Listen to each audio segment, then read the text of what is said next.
Hello, guys. Hey, how are you? Welcome back to the live stream. And I'm noticing, is the title changed correctly? On YouTube, it does appear to be. On Twitch, not so much. What's going on, Twitch? Are you updated with the Nightingale title? Still not yet, huh? What's going on with that? Apparently, according to Restream, they're both updated with the correct title. And both going, so I don't know. Supa Dupa, is the title changed on Twitch? That's what I'd like to know. Because I'm seeing it on mine, and it is changed. Okay, there we go. Okay. That's good. Title has changed, and the elapsed time has restarted on YouTube, so that's good. We gotta surely have a separate stream this time, not a resumed one, so okay. Whatever the case, let's just get to building.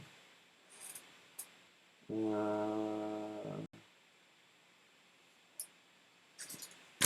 Nightingale. Now, I do have a very specific purpose as to why I suddenly got this kit after I was not really interested in it. But I don't want to share that reasoning with you guys at this moment in time. Because it's going to be a surprise, but it's going to be a very funny surprise, I think. You guys are going to love it.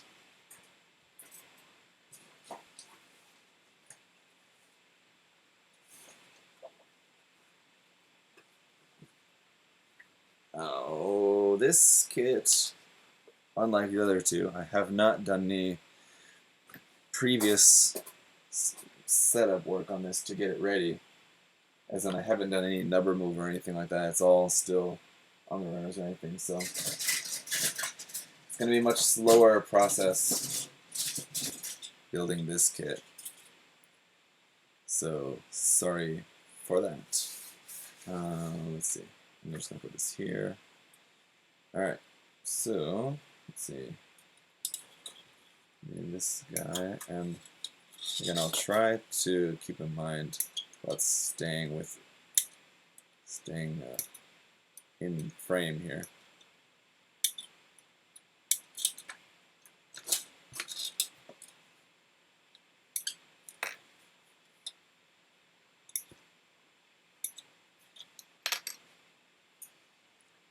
S7 and 8 here as well.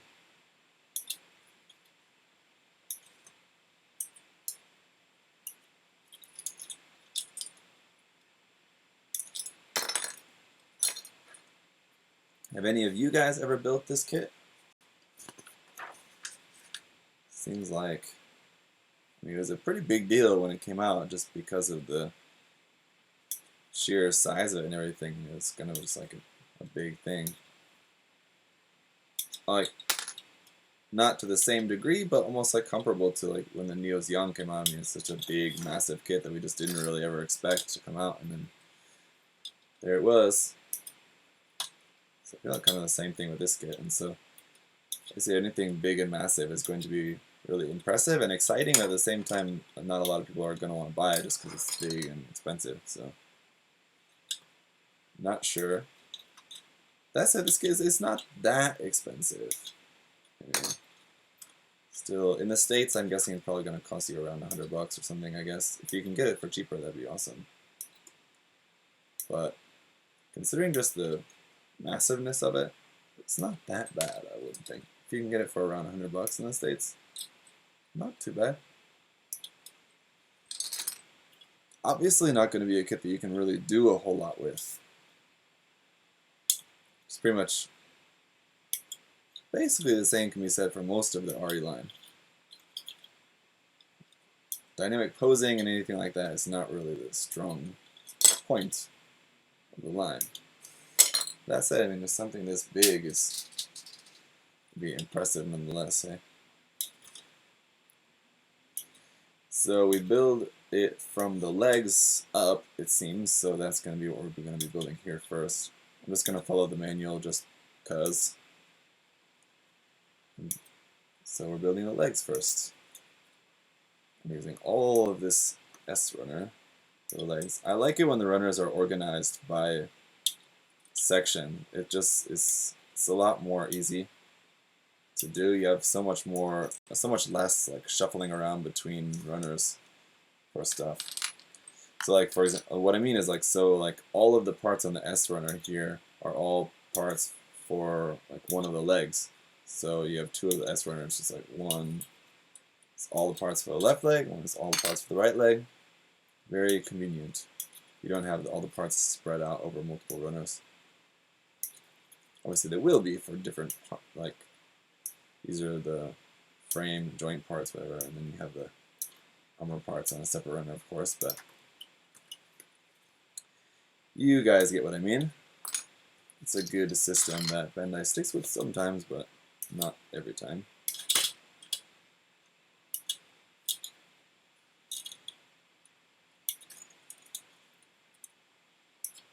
So yeah, any of you guys build this kit? I tend to do that. I'll ask a question to you guys, just sort of like an open-ended question, and then I don't actually look at the chat to see what your answers are to the question, so sorry, but you can converse there amongst yourselves while I'm distracted doing this. But if any of you have built this kit or not. And then runner L.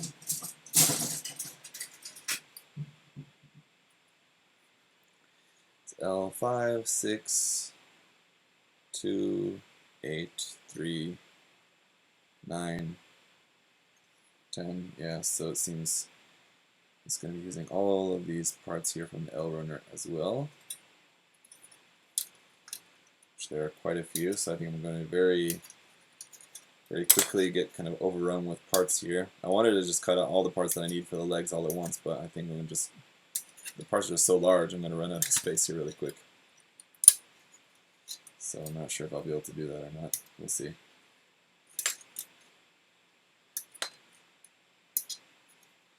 At least maybe we'll get all the parts cut out here for one of the legs, and just set the runner to the side for the other leg.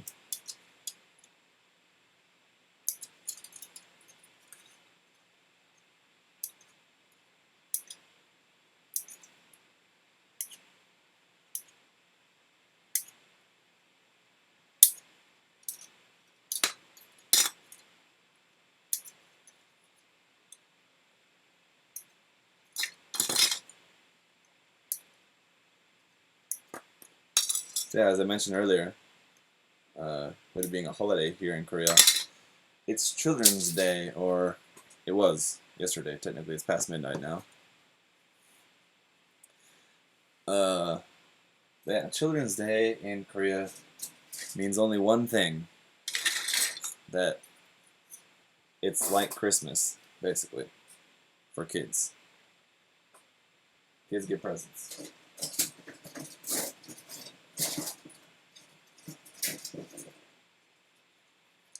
That's pretty much it. D7 and 10.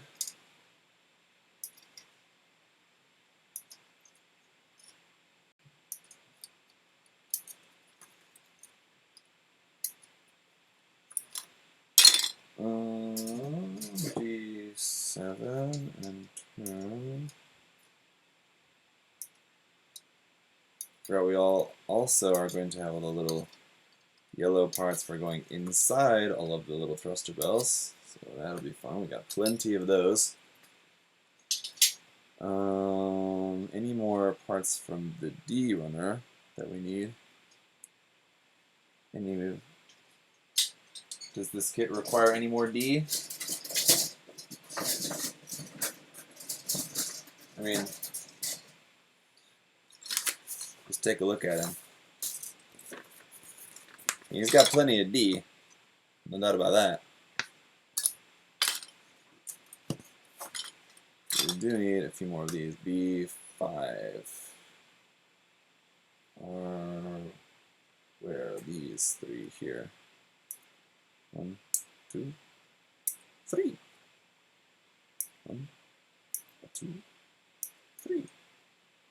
1, 2, 3.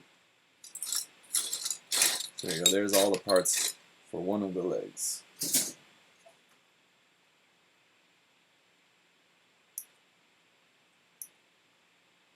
Not too bad. It's pretty simple.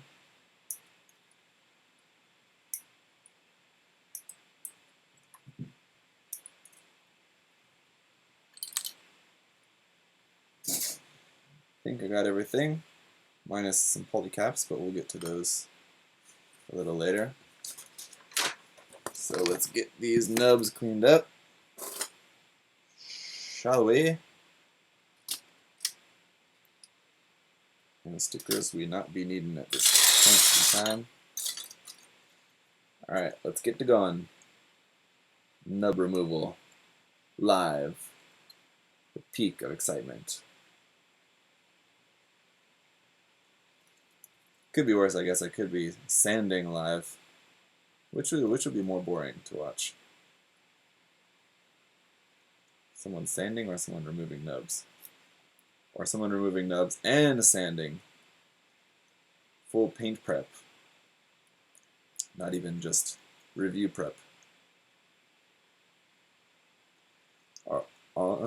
No. Just realizing on this, just so happens that this first part that I'm working on here is undergated. So I was suddenly got a bit worried that all of the armor is undergated. Luckily, it's not.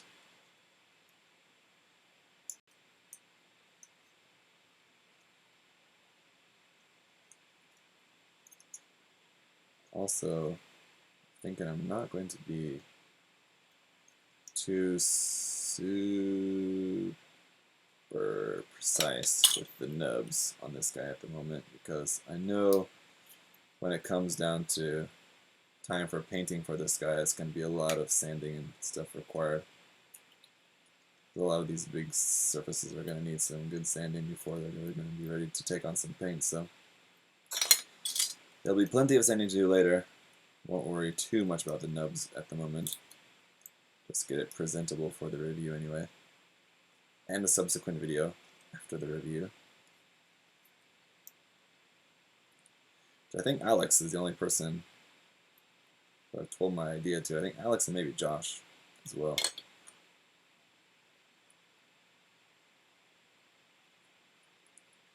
And the guys in my Patreon Discord. That's where the idea actually came from.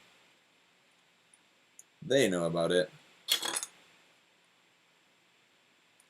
That was like a month ago that we talked about it. It's been a little while.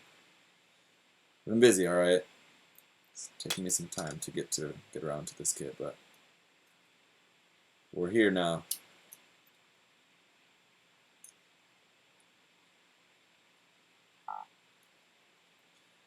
Okay, I got another. Okay, maybe that's why I keep getting the reminder for Children's Day on my computer. I keep hitting snooze instead of close. Oops.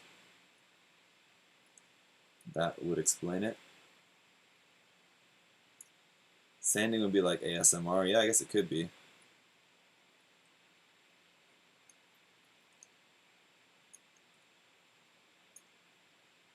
And before I banned a Suiton kept telling me that I should get into doing ASMR videos. So I think he knows I'm in Korea, and I think he's like Korean American or something like that, or something, part Korean or whatever the case.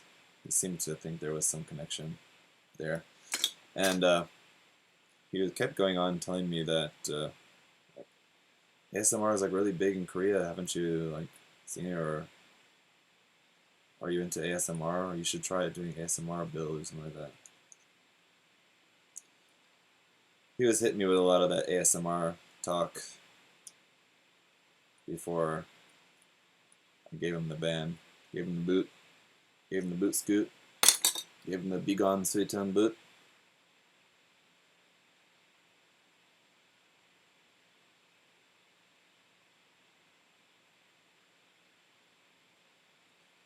I think if I was doing ASMR sanding, I'd also have to be able to throw in some lip smacks in there as well. I have to like lick my lips a lot while I'm sanding.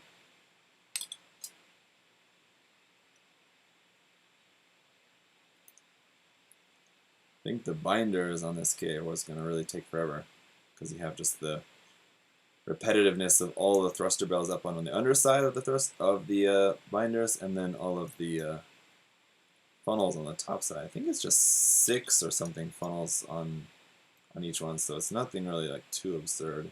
Could have been a lot more considering how ridiculous the design is in general and like overpowered looking it is. Basically a mobile armor more than a mobile suit. I think like going way over the top and having like 20 funnels or something like that wouldn't have been too out of the question, but fortunately it is pretty limited. It's like 6 or something on the top of each binder, I think. That sounds right.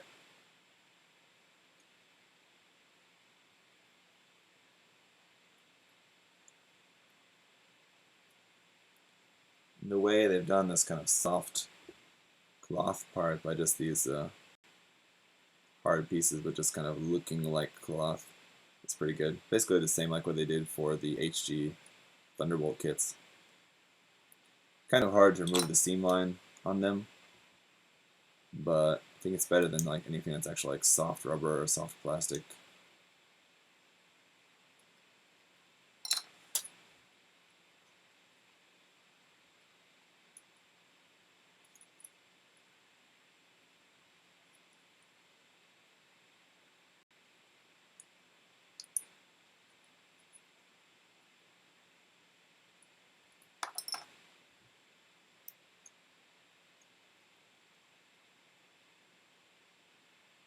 Yeah, it's a strange fad. Yeah, it is a strange fad. I'm not into it at all. But you know, a lot of people are into a lot of different things, a lot of strange things. Strange to me.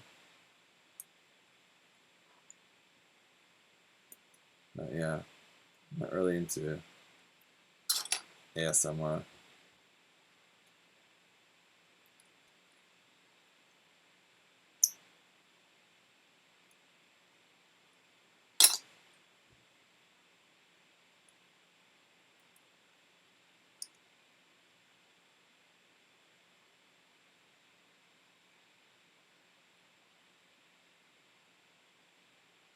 Just now realizing, thinking back on it, that in H3H3's video of the prankster's power ranking, that he didn't have the God of Cringe in there.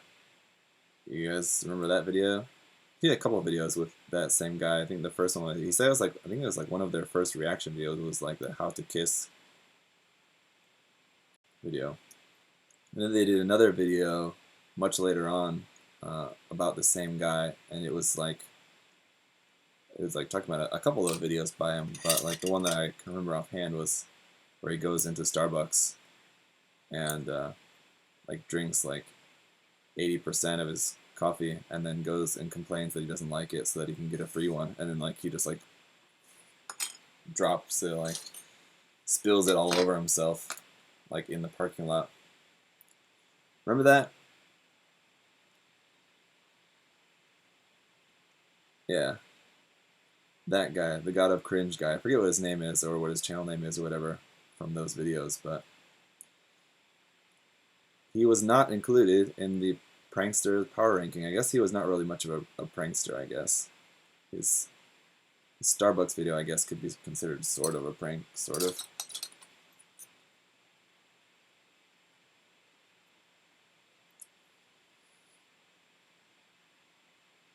The God of Cringe actually friended you on Facebook?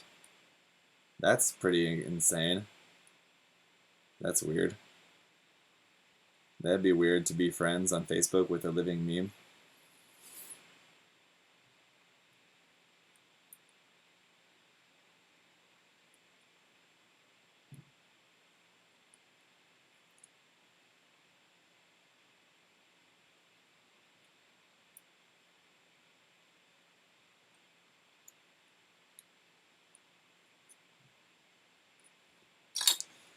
They gotta be out there, right? H3H3 friended you here on YouTube. That's weird. I didn't know that's the thing either, yeah.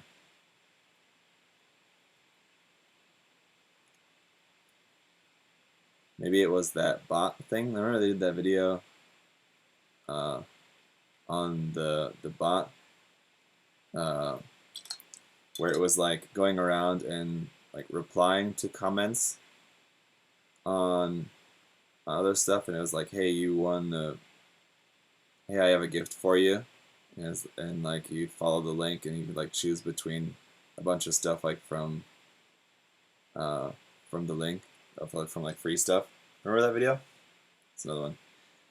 And Ethan was going off trying to get the Clash of Clans gems from PewDiePie. So speaking of like just being friended by them on YouTube, I wonder if it's kind of similar thing, like if it's just like a kind of spam bot kind of thing.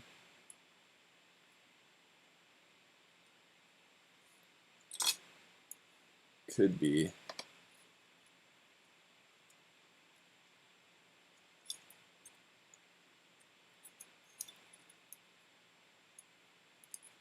This is a big boy. And I have a feeling I am missing a couple of parts of the leg here. The very large outer armor parts. The lower leg.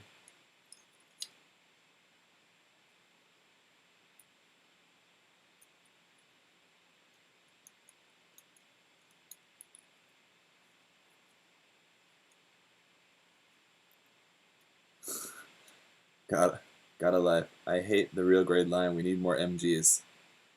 Well, thank you for your donation, and I wouldn't say that I hate the real grade line, but it's definitely not one of my favorite lines.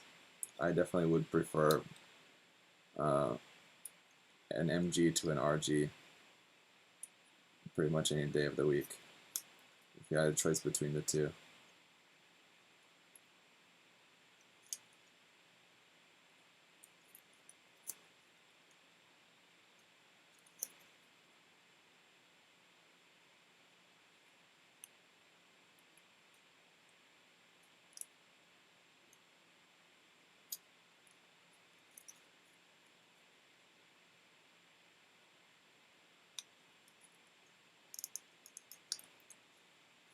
But so, let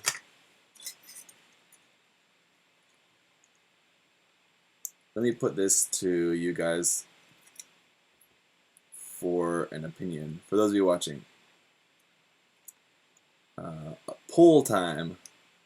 So get ready at the keyboards because I've got an idea for you. So as I've been mentioning about the H3H3 video about the power rankings thing of a ranking is ranking different YouTube pranksters, and apparently that idea actually started with iDubbbz. iDubbbz was ranking, what was it, ranking fast food, I think it was, in the original video. So it's like it's a trend at the moment on YouTube apparently, doing some power rankings. So I thought, oh, that'd be fun, just do a power ranking about Gundam series, just rate Gundam series. But then I thought maybe it'd be more interesting to rate, rather than rate Gundam series, but rate pilots, lead pilots from different Gundam series.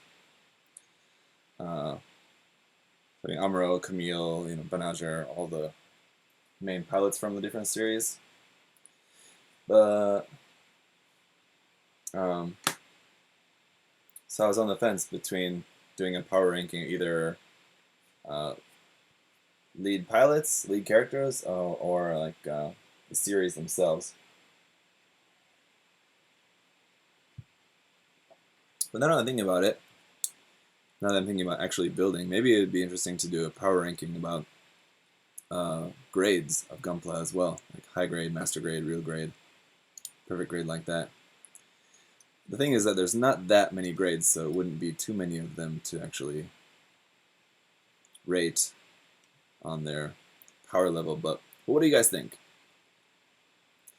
Between the three options, Gunpla grades, lead pilots, or series for an upcoming video of ranking of power ranking for just a fun video. Pilots series or Gunpla line. Gunpla line, I feel is probably kind of boring.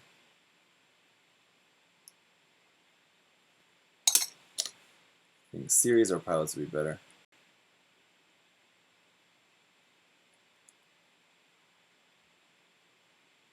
And keep in mind that it's going to be not entirely serious because I actually haven't seen all of the different Gundam series. There's a couple of series that I haven't seen, so it's going to be kind of hard for me to rate them. And so just due to the nature of the video, I'm just going to try to make it a little bit funny as much as I can. Not being a particularly funny person, but to make it a little bit comedic and not totally serious.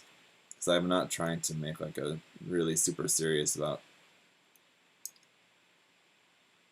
who's the best Gundam pilot or what's the best Gundam series like that. I think I could do like a separate video like that of like ranking like what I think are the best Gundam series. That could be like an actual like serious video, but that's not really what I'm trying to make with this.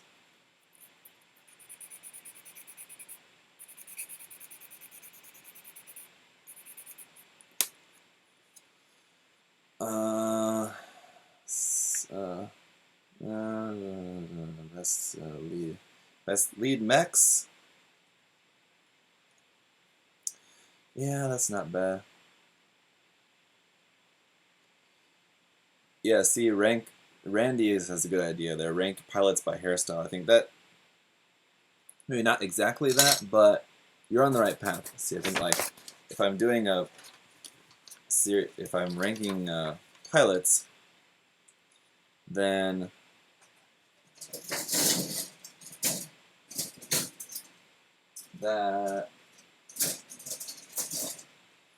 that'll be something that will be funny to just kind of make jokes about their hairstyles and whatever as well, right?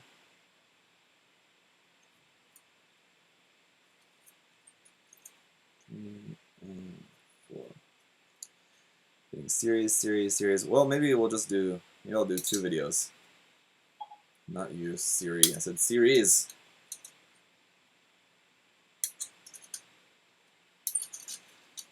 So maybe just do 2 videos. Do one on series ranking and then one on pilots. But I feel like that could be kind of redundant because if I'm ranking series, then I'll probably talk about the pilots or like the main characters as part of that. So wouldn't really be, I think, as good to do both. You know what we want to do, either just one or the other.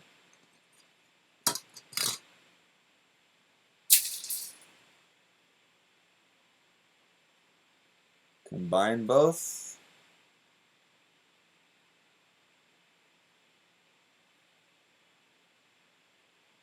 Combining both could be an idea. Because that could be kind of funny. So redundancy is free content. Yeah, that's true. But combining both could be okay. So like where I can like first go through and put all like the series into their ranking and then go through and do the pilots. Because it could be funny to see like where like a particular series maybe is really good, but the pilot is like really like low tier or something like that. So combining them could be good, but it could also be really messy because if we're doing like 15 or something like that each, to have 30 things to have to rank, could take a little while. So I don't know, I'm gonna think on that, but it seems like based on the feedback from the other guys, it's been pretty mixed between some of you guys want a series and some wanted pilots, so I'll think about that. There'll be something to work on when I get back from Shizuoka, so try to do that next week.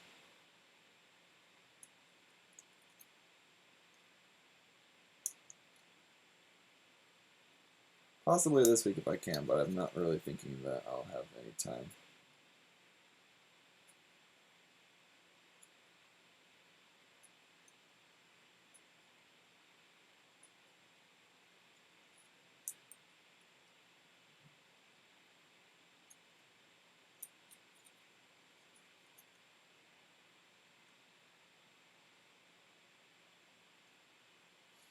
Just separate it as just best and worst. I don't know.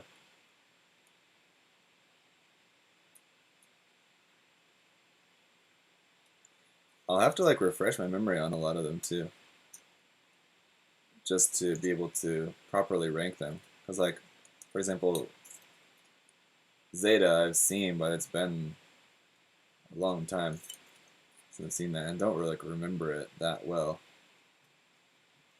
For example, and kind of the same like with Gundam X. I've seen Gundam X, and I remember that I did enjoy it pretty well when I watched that, but that was probably like 15 years ago.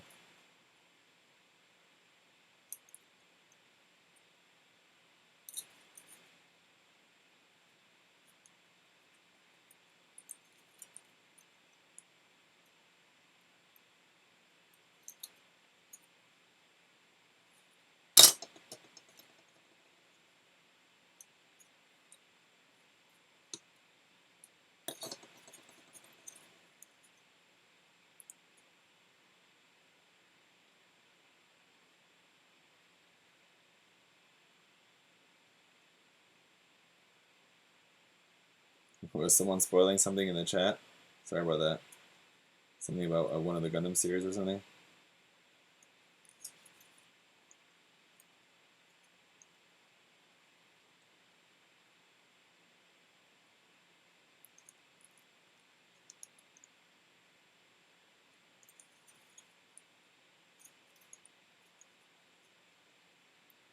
Speaking of series, what's going to be the next series?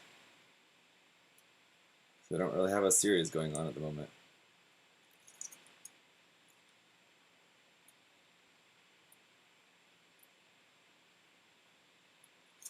Since it's the 40th anniversary, it would be kind of cool if they were just did like a total rework of the original series. They're kind of or doing that or like leading up to that with the origin, or did like that led up to that sort of.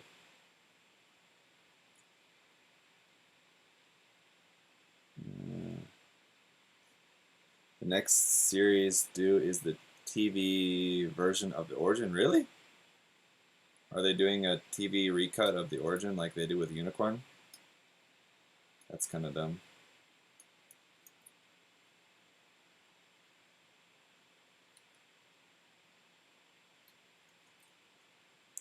The origin's great, but like,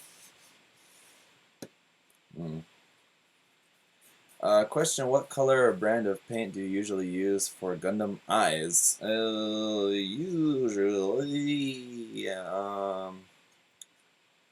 Usually I'll use lacquer paint, so I'll spray the eyes and then I'll just reverse wash them. Mostly, I don't know, either that. I guess yeah, mostly that. Mostly I just do reverse wash on them. So I've done a couple of videos showing how to do reverse wash. So if you've seen that. All right, let's get this leg put together.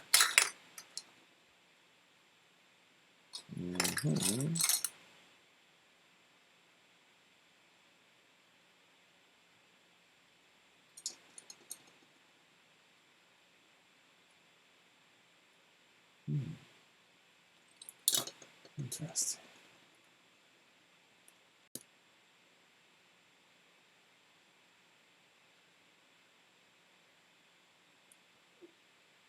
Yeah, hopefully no more build divers stuff.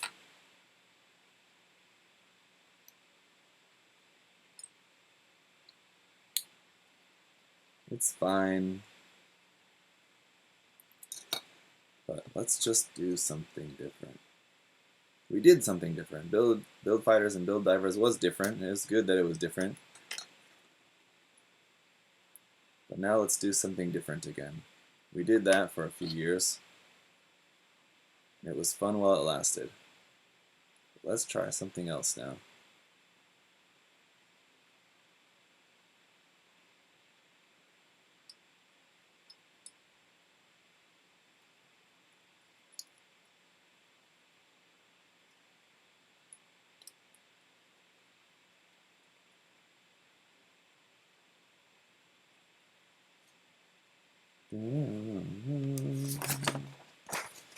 There's our ankle joint. Two more polycaps. Going on this piece.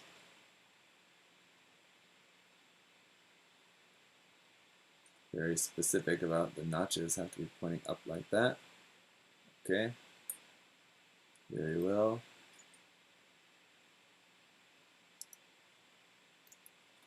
And our hip joint here, it would appear to be very large. And then these thruster parts to build like kind of the ankle joint, the hip joint, and like the inner frame details here with these bits, thruster bits, and then put it all together. So that's how it's going to be.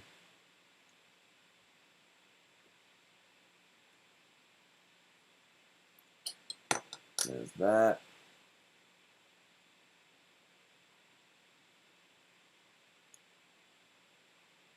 Below 79 origin is all we need for now.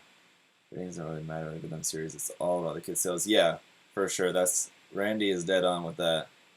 Bandai makes all their money from kit sales. They don't really make a whole lot off the actual anime TV series. That is for sure.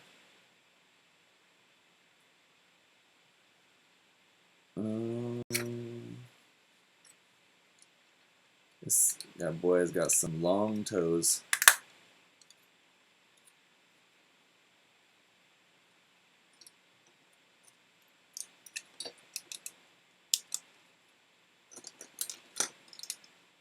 And some wide toes.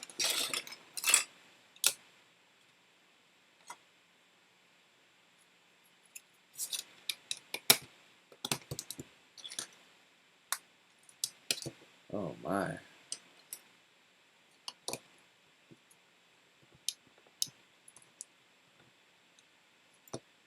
It'll be interesting to compare this to the SD Cross Silhouette kit.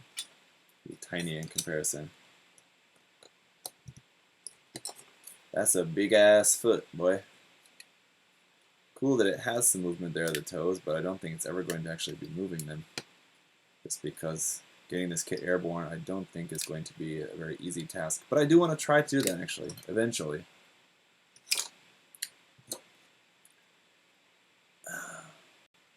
Throat's getting a little sore from talking, I'll admit.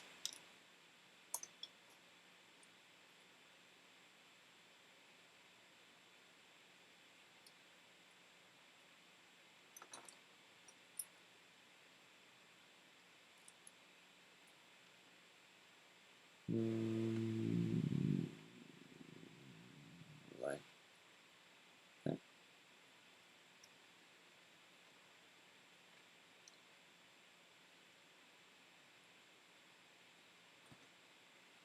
I'm like doing this upside down strangely. There we go. Aren't RE kits, most of them are unstable or lots of loose parts. Piatos, chips, loose parts not really. I haven't really, from my experience of building different RE kits, loose parts is not really an issue for them, but stability, yes, can be an issue, especially for some of the larger ones.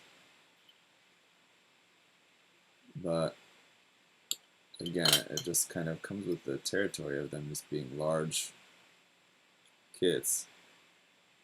If they were master grades, they'd be very, very expensive. So in order to make them not so expensive, that's why they get released as RE kits. The downside of that is that as RE kits, they're not very complex, and so oftentimes they're not very stable. Sometimes complexity can make it less stable, but in the case of these, of the majority of the RE kits, it's just they're not that stable just because they're very heavy and relying on, usually, on joint systems, polycap systems that are just not really up to the task.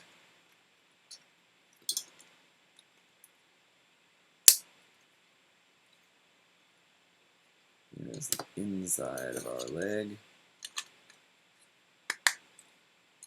And that guy on here. That goes around there. And we can put our joint into the top of there. Close this up around here.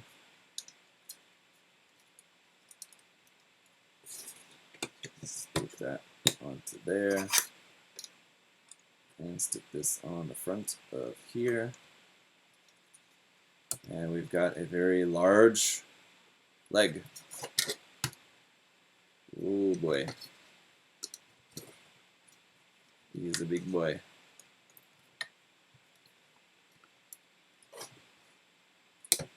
I'm really anxious to see how the articulation is going to be, just on like getting this into a cool stance, because like every time you see the Nightingale, even if you see like a painted build or something online, it just stands kind of derpy. It doesn't really stand very well, so I'm anxious to see if I can get it to stand in any way that looks a little bit more cool.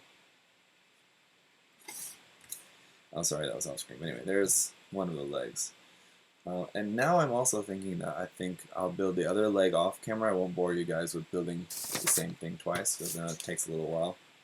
So maybe we'll move on to the skirt for now, and I'll build the other leg later. So put that all off to the side there. Thank you very much. Let's build the waist unit next. Shall we? First time here, I always watch your reviews. Keep up the great work. Thank you, Mugen Skywalker.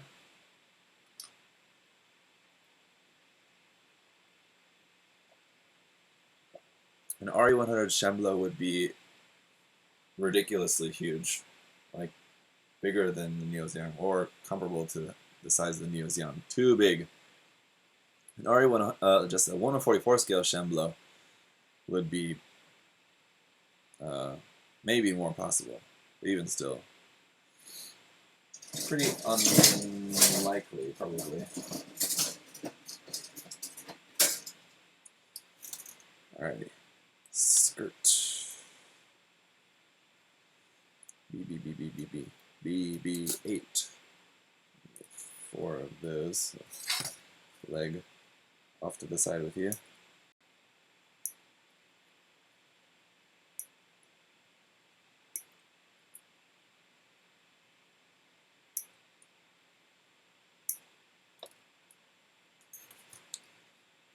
Oh no, there's going to be probably some more of these yellow parts on the front skirt, I think, as well. These little vent bits.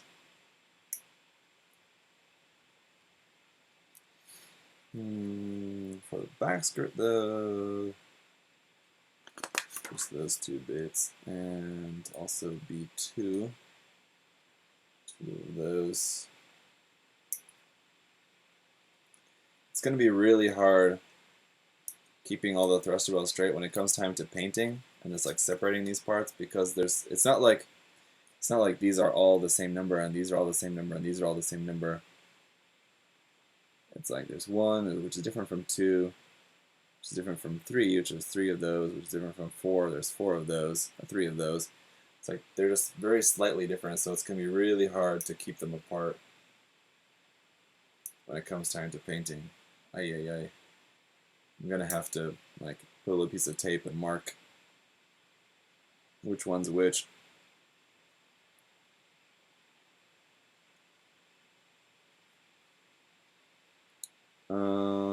Runner. B11. There it is.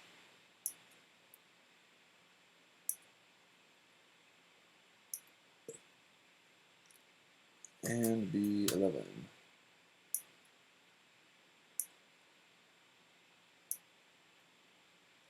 And then so it's got this separated, so you build like the waist, like the middle section of the waist, and then the back skirt all at once, and the front dong part, and then you build the front skirts and side skirts is in like the separate step, the next step. Interesting.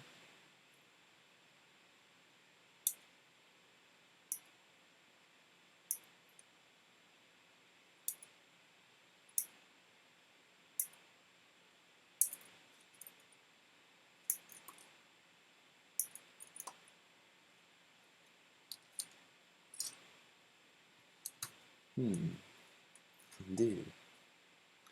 Piatos asks, will you join GBWC this year? Will I join GBWC here in Korea? I've been on the fence. Currently, at the moment, I'm thinking no. Just because, as I let you guys know in a recent video, that I'm kind of cutting down a little bit on my time of working in here. And so because of that, I'm not sure if I'm really going to have a lot of time to work on something for GBWC, aside from this other stuff that I'm working on. Could do that, and I think it would make for some pretty good content, but like the idea that I have, yes, I do have an idea at the moment, I think wouldn't really be all that interesting for content, because yeah, it just wouldn't really be a whole lot really to show, I don't think. I think it'd be much more beneficial to everyone involved for me to just work on just like normal content and just like different what's the word? Different types of tutorials and building series and things like that just here for the channel.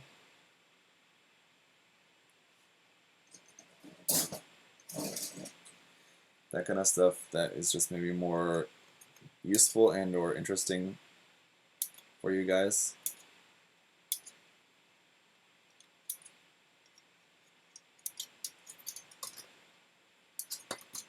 It's like building something for GBWC. I can turn that into some content to share with you guys that will be interesting,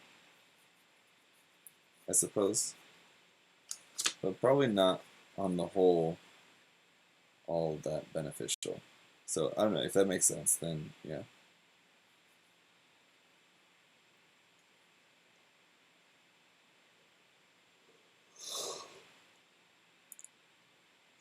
Two, 5, 4, 6. 3 is there.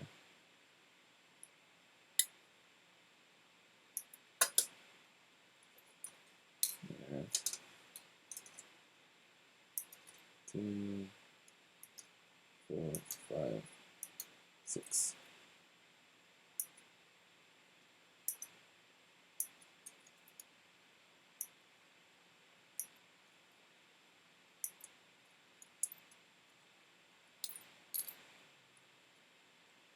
What about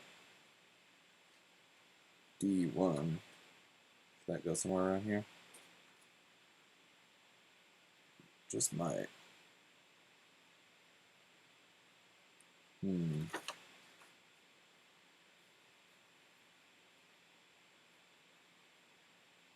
No?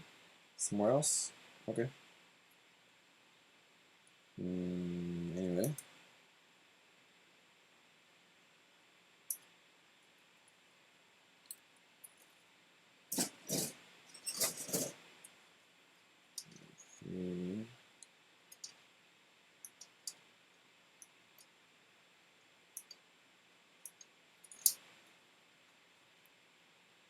Would I consider doing a video tour of GBWC this year, of the Korean GBWC, doing a video of that? If I go, yeah.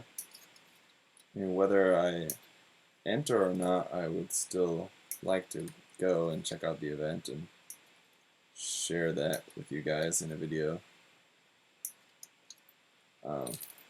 But it's up in Seoul, and I don't live in Seoul. I live in the far south side, totally opposite side of the country, which it's not super far, as Korea is a pretty small country, but it's not like I can just like go there really easily. It's a bit of a trip to have to go to Seoul. Gee whiz. Any G parts here? 3, 4, 5, 6, 15, 13.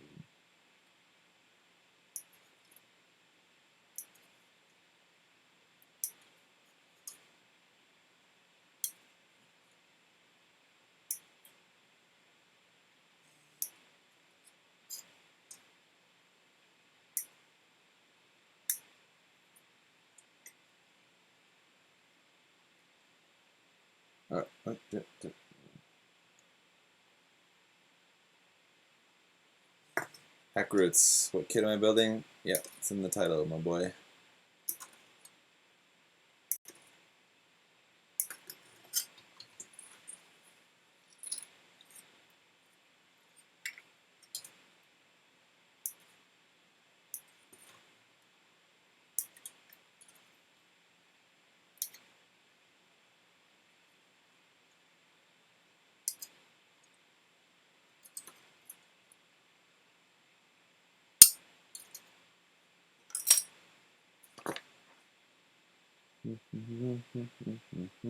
G15 and 16 and 17.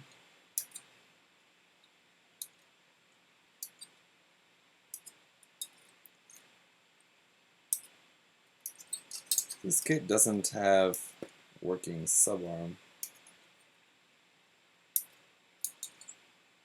in the front skirt, but do any of you guys know offhand if there's like a resin conversion kit or something for this resin set of a working or slightly working subarm for this kit? Any of you guys know?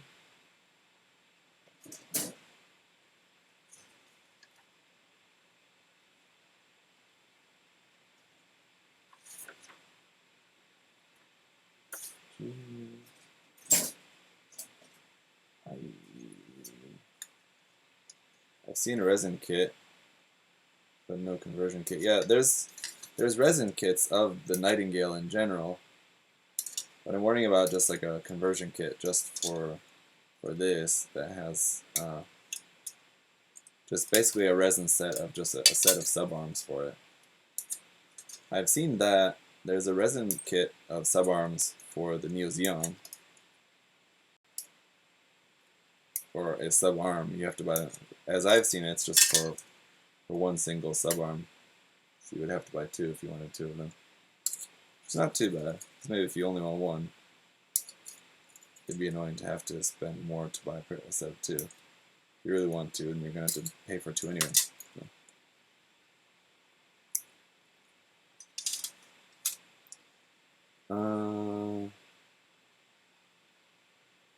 Rashalam says, you've seen one, but it's hard to find. Okay.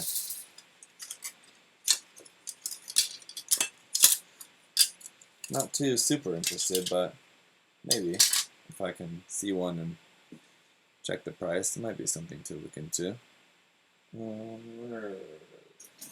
Okay. As well, you just need this one part here from an okay.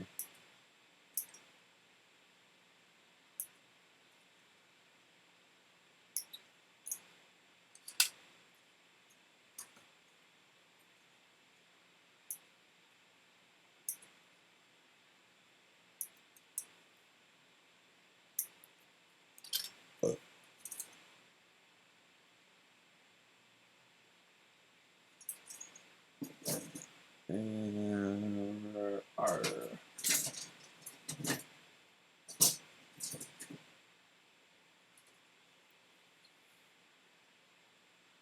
Trent, what up?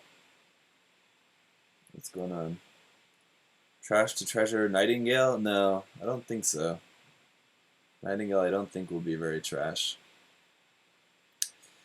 That feels when too hungover to work on my own kits, so vicariously build one by watching this video. Welcome, Annie.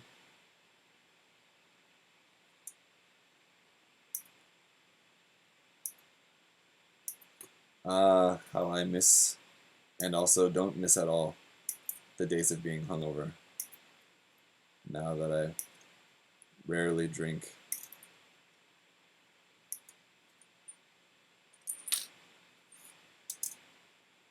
Oops, those go here, not there. Over here. Thank you.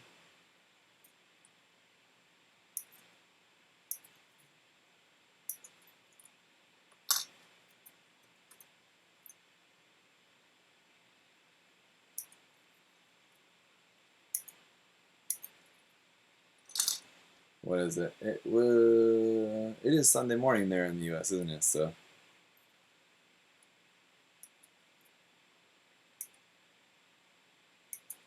should be able to enjoy a lazy Sunday of building once the hangover passes, I suppose.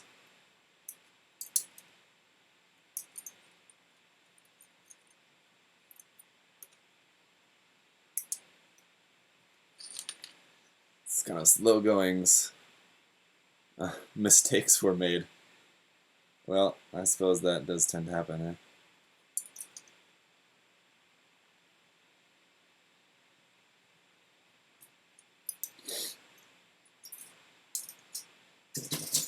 Don't need anything from the R runner for that. I do. Shoot. All these parts. Damn. This thing just got like thruster bells up the yin yang. Okay. So we got these as well. So this is going to be a really hard kit to paint, just aside from all the sanding this is going to take, which is going to be significant. The other hard part is just going to be keeping everything organized, man.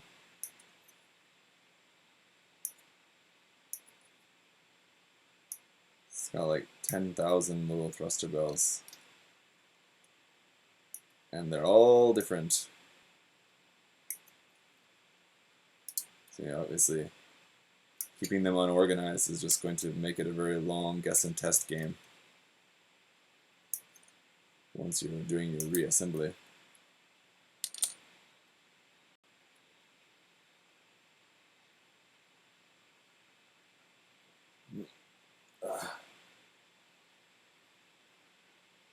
Alright, let's see. Anything else from here, from the R runner? Or here, perhaps not. No, okay. Thank you very much.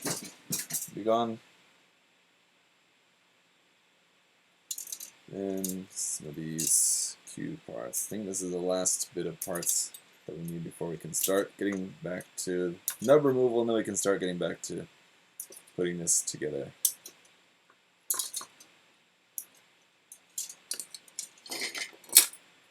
Ooh, don't lose that tiny part, please. Thank you very much.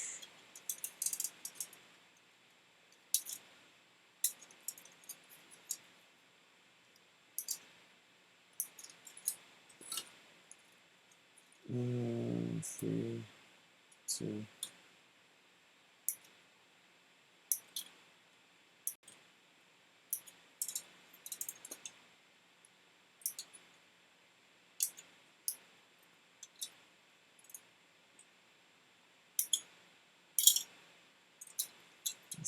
Some really big giant parts up in the trunk of this guy. Girl? Female. This kid is female. His design. Nightingale is male or female? Girl? It's got some serious junk in the trunk. And it's got some seriously large pieces in the trunk.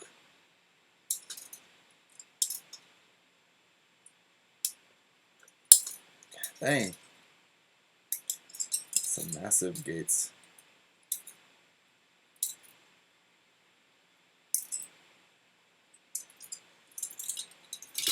Free. Including this. Hello.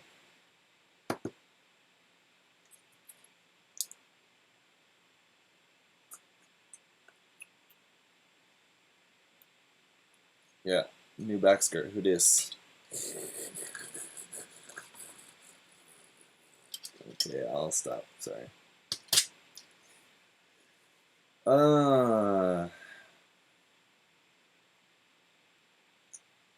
Okay, let's get to it. Did you like that, Lee?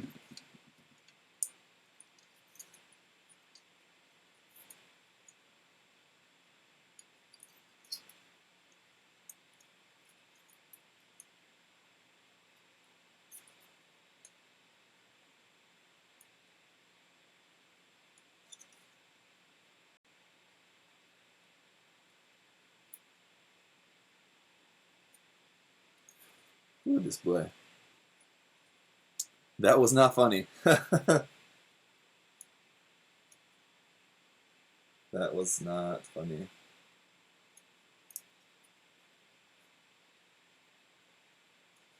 But see, it's okay for me to make dad jokes because I'm an actual dad.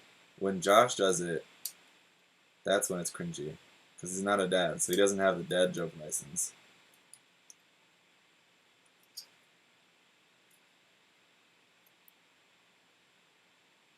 But well, I think a lot of people focus too much on dad jokes. I think there's also like there's such a thing as well as just teacher jokes, which I think is like the equivalent of dad jokes.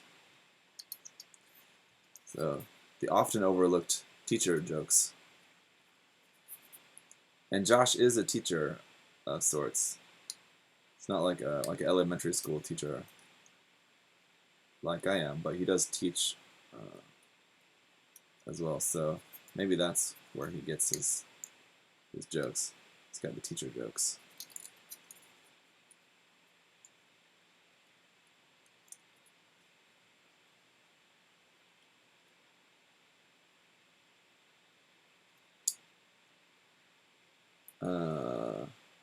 Is he?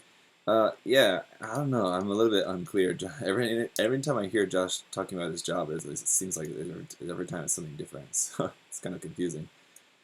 But I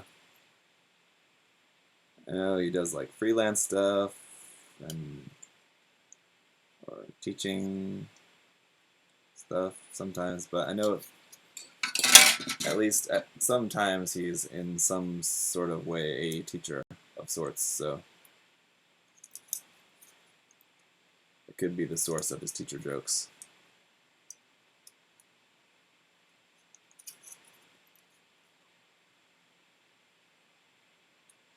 And why I was telling dad jokes even before I was a dad, because I was a teacher first.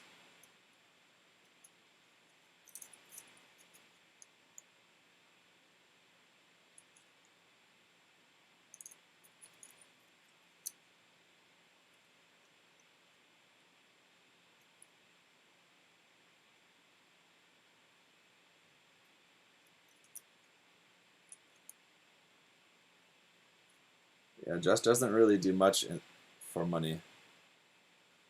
Uh, what Josh does for money is just being called a charismatic Australian. You just get paid for being that.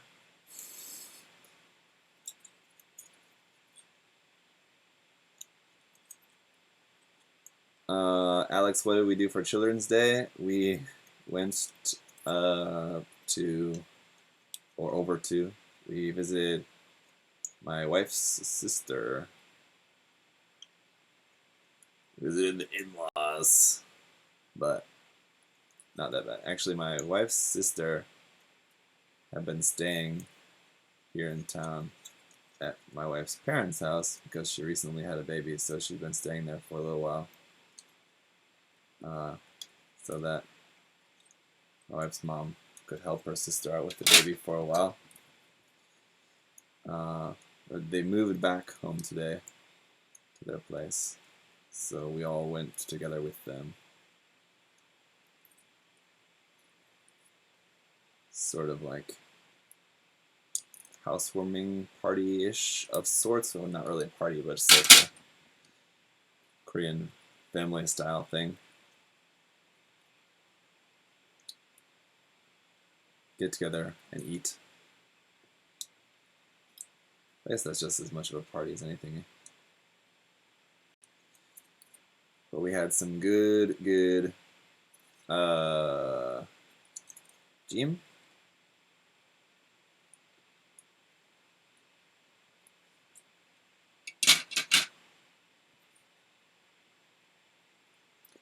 Yeah, so nothing like really too terribly exciting today. Like going to the theme park or something like that for Children's Day, but I'm going to a temple tomorrow, which also may not sound all that exciting for kids, but tomorrow's Monday, but we also have the day off for those of you guys not living in Korea. Because the holiday is on Sunday, we got Monday off as well. Anyway, so we have the day off tomorrow. We're going to the temple, which is also maybe doesn't sound that exciting, but my son enjoys just kind of running around outside, so he'll just enjoy being able to just run around outside.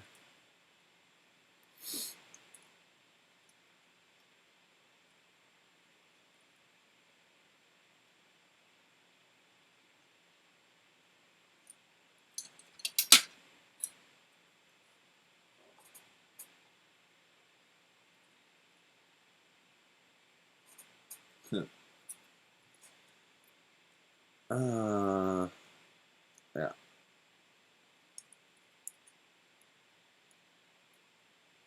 What about you, Alex? What did you do for Children's Day?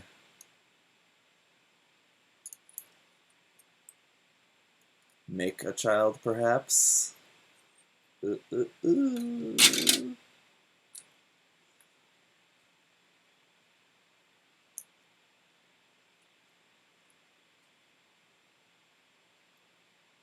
You dirty dog.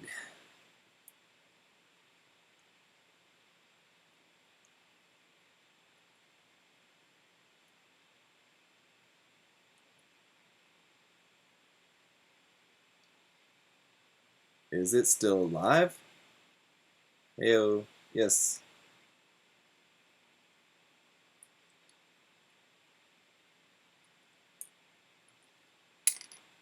We should still be live.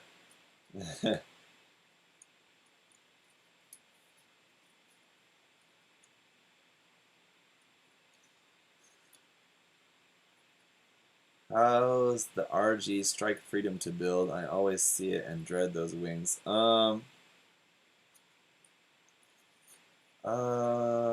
didn't ever build that. I did own the kit, but I never built it. I sold it before I ever built it. Or I sold it or gave it away. That was a contest prize. I don't remember. I think maybe I sold it. Or gave it away? I don't remember. But I had the active color version of that, and just realized that I didn't really care to have it anymore, and I was never going to build it. Or I could have built it for a review or something like that, but if I remember correctly, I think I just sold it.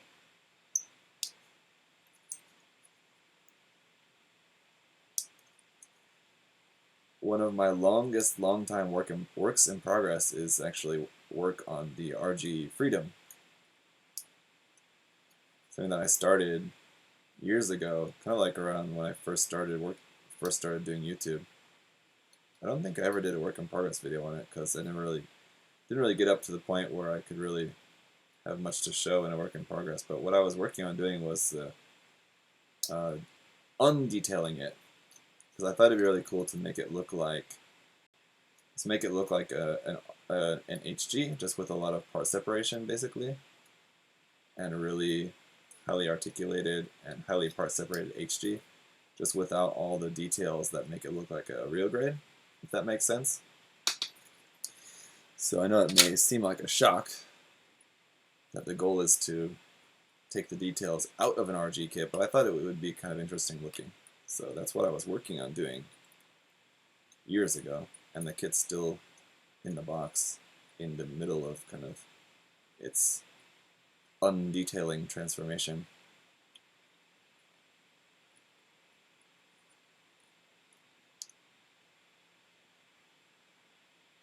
Longer than the MG Flower More Unicorn Gundam? Yes, Alex, indeed. Longer than that. Or, yeah, probably longer than that, yeah.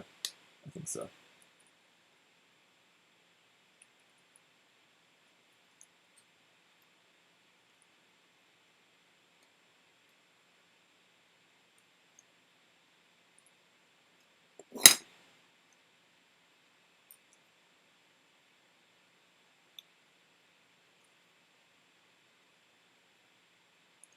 I should get around to finishing that, though, because I think I could finish it relatively easily now.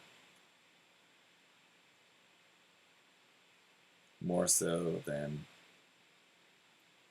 at that time, just because how my skills and just kind of, well, just skills, I guess, have improved since then. Skills and methods, but I mean, it's all just basically kind of skills.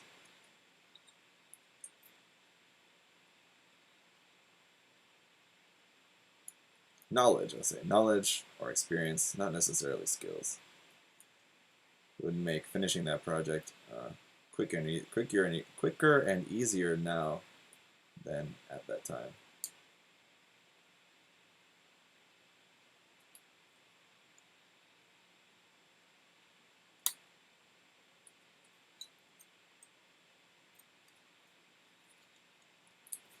Now, I don't really know why people like when kits are undergated, because when parts are undergated, they just take longer.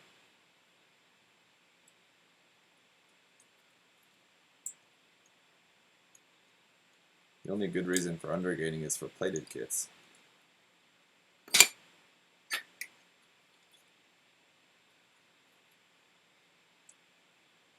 I think RG is best for customization. I think you're definitely in the minority there. If anything, I would say the RG line is the worst for customization. RG or PG, just because of the sheer lack of options of compatible parts in the same line, for one. Plus the intricacy and the small size of the construction of RG kits would make them a real pain in the ass to customize, to like modify or kit bash them anyway.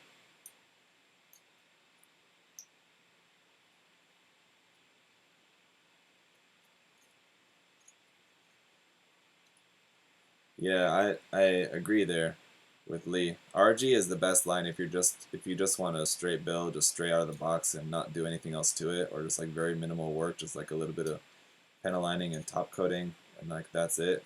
For example, that's what the RG line I would say is best for, because the kits look really good just straight out of the box build up like that.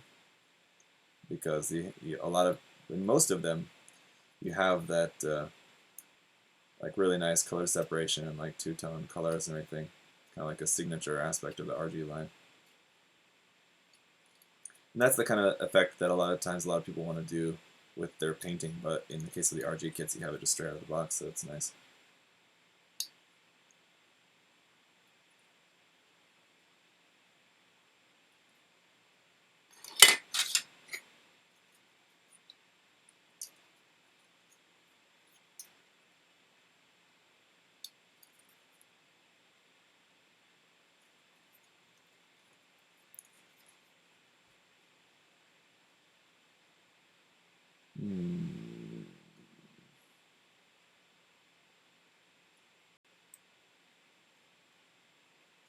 I'm not a big fan of the hands on this kit. Definitely think I'm going to be replacing the hands with some HD Builders parts, 1/100 scale Xeon type hands. The thing about the HD Builders parts hands is that the pose on them is not really very good. And the options, you have like an option of open hands, which are in a really weird pose, or trigger finger hands. No holding hands. So if you want to just be holding on to a shield or something like that, then you have to modify the finger, or you have an extended trigger finger, which looks weird.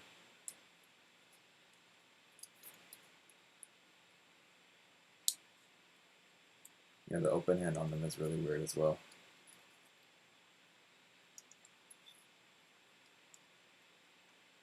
What's up, Jim? The Ultraman 7.3, I haven't heard back from Simon on that yet. It's the weekend, so I'm guessing he's not. I sent him a message on his business account page,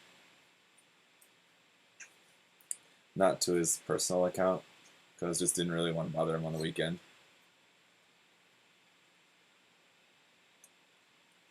I feel like I would have got through to him, and he probably would have responded if I would have sent him a personal message to his personal page.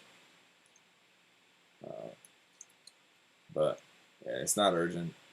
I know he'll get back to me probably tomorrow. And even if he is sold out, he'll probably. And that's happened to me before.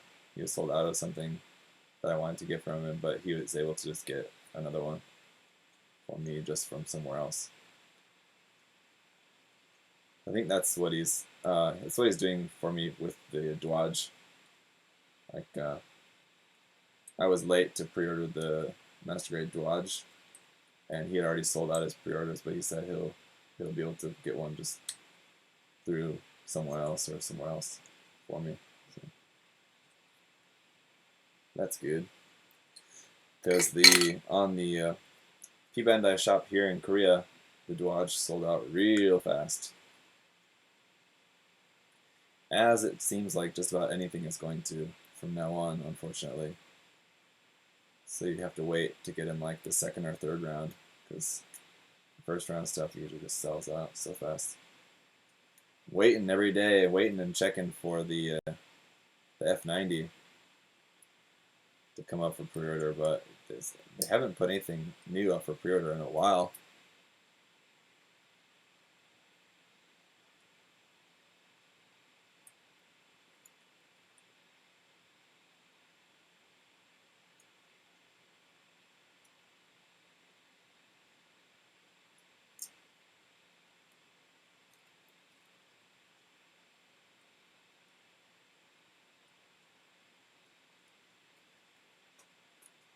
Sean Lee. I'm not sure if you're talking about this, but maybe you're talking about something else. But you're mentioning from USA Gundam Store. I haven't checked. Does USA Gundam Store have the Ultraman 7.3 kit, Jim? I think you maybe would have checked for that, or you might know, or you might be able to check really quick.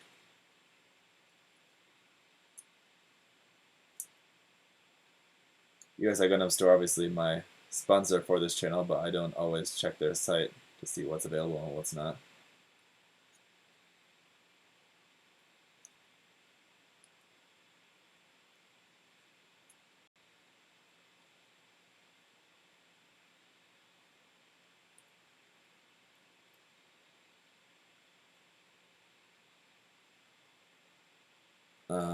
Didn't see it on there. Yeah.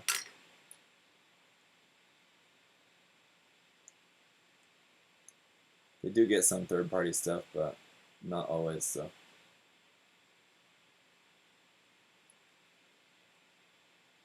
Or who knows? Adam might have ordered some, and they just haven't got them in yet. So maybe they just don't want to put them on the website until they actually get some in stock. It's possible. You could ask Adam.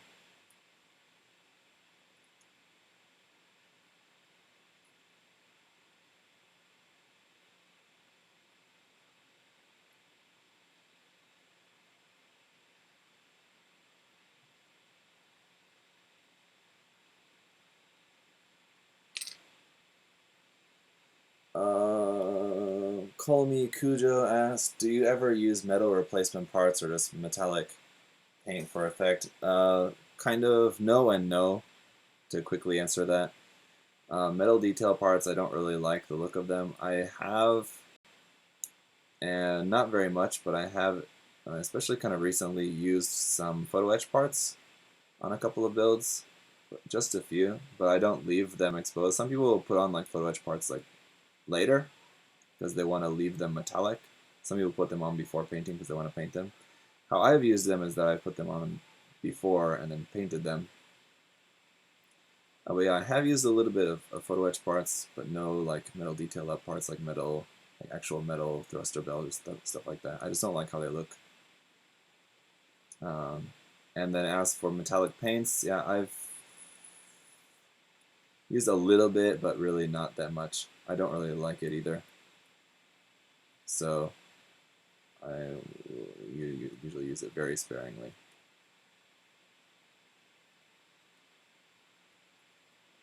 Only when design really calls for it.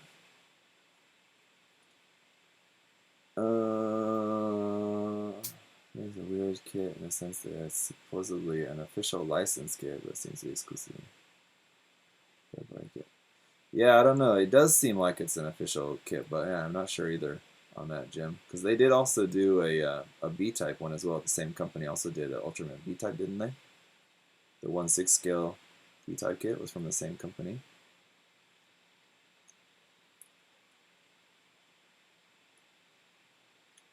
That came out last year, I guess.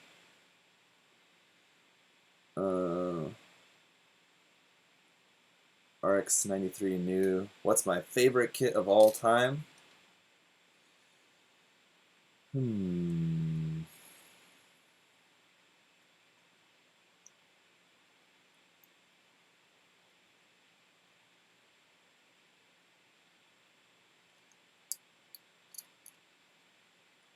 I don't know. Fate Art. First time to a stream. Hello, welcome to a stream. Unfortunately for you, it's a little bit of a boring one because I wasn't able to do all the boring nub removal and all of that, getting the parts ready off screen, just because this kit has so many big parts. It's kind of hard to do that.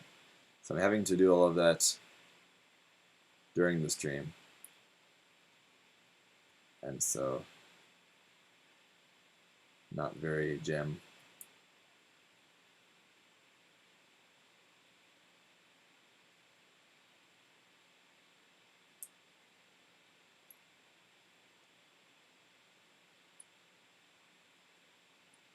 Lemon hugs. What is going on?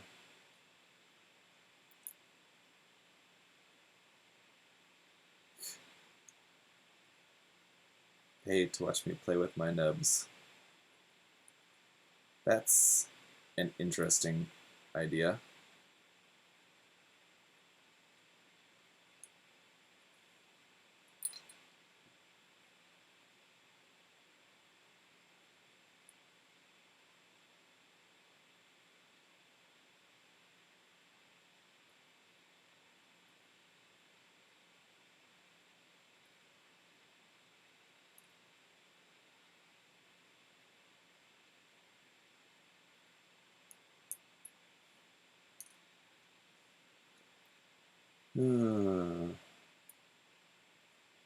Just a few more little parts here left before we can build our waist unit for this guy or girl. Did we decide if this is a male or female suit?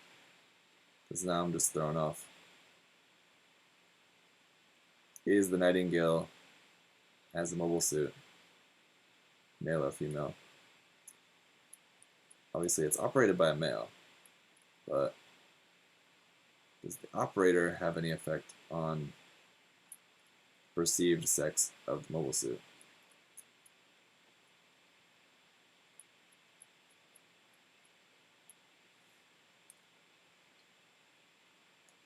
Thick girl, Sean Lee says. So that's one vote for. Oh yeah, but that's a good point. Beckstorm brought up the massive dong that it has, so Maybe it's a trap mobile suit.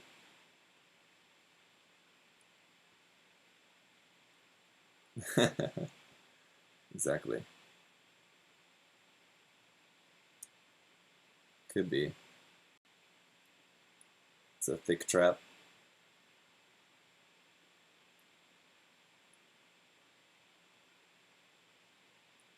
Well, I just need to know because I need to know how to call it. So I need to know it's a he, she, it. So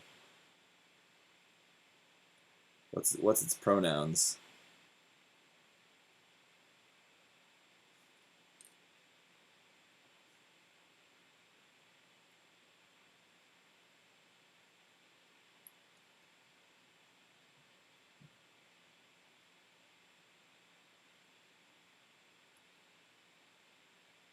It's gotta be a she, right? I mean, they.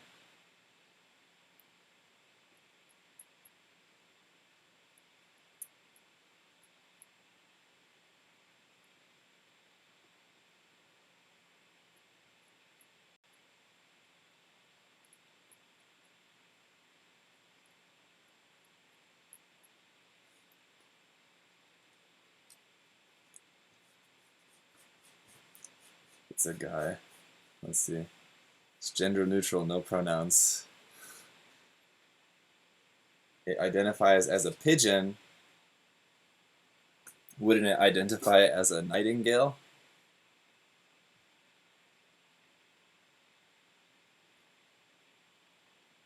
A nightingale that identifies as a pigeon. That's interesting.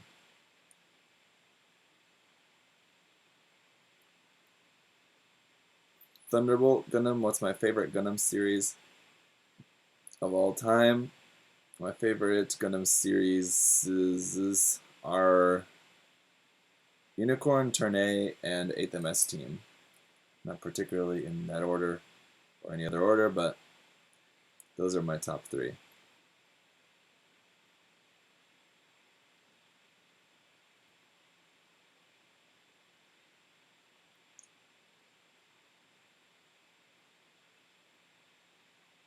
Nightingale is a glorified pigeon. Okay.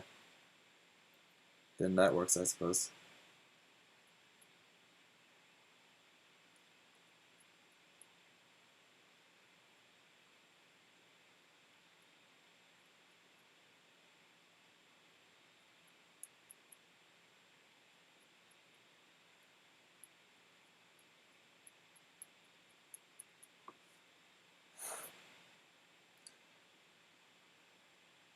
Eighth MS Team, of course, everyone loves it. Anyone who's cool. Unicorn, I mean, you just kind of have to love it as well. Tournay is the wild card among my favorites. And as to whether people agree or disagree with liking it. Fatty wants a cookie. Is Tournay that good? Tournay is that good as an anime series. As a Gundam series, maybe not, but just as an anime series in general, I don't know. And again, I mean, take it with a grain of salt in just that I'm not an anime expert at all. I don't watch a lot of anime. Um, but to me, I think appreciating Tournay as just a solid anime series is a better way to go about it.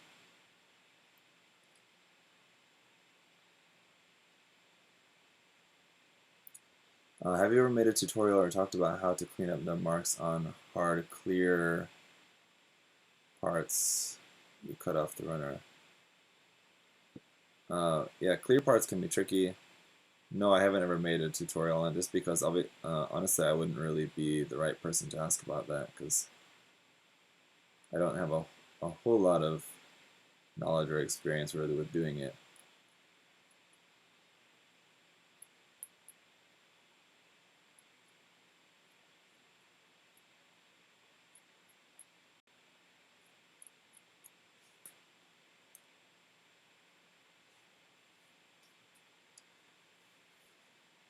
Turn A is second best girl. Alright, Lee, I'm gonna need some clarification there on which second best girl you're talking about. Who's the second best girl? And for that matter, who's the first best girl? Because I would have to agree, if you guys have been watching my channel for a long time, you know that one of my favorite Gundam girls is from Turn A. And it's not Lola Lola.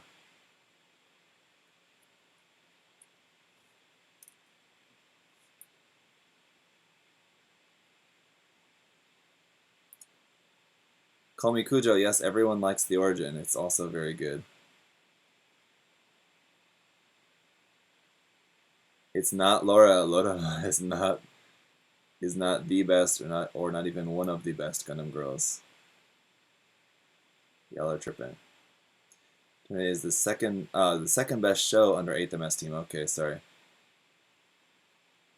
But I mean, you Turn A fans out there, y'all know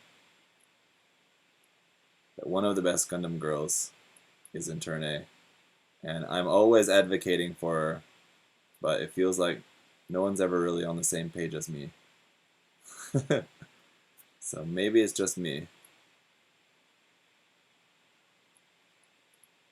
Arcade Fox has got it there. It's Sochie. Sochie is a good character. Sochie is great. Kingdom is best girl. No, it's Sochie, of course. Sochie is a great character.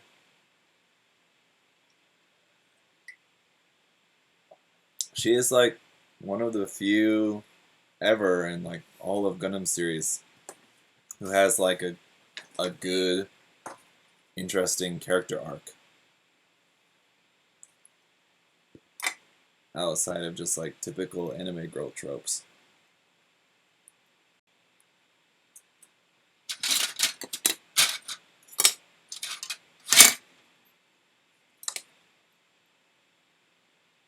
Am I right or am I right?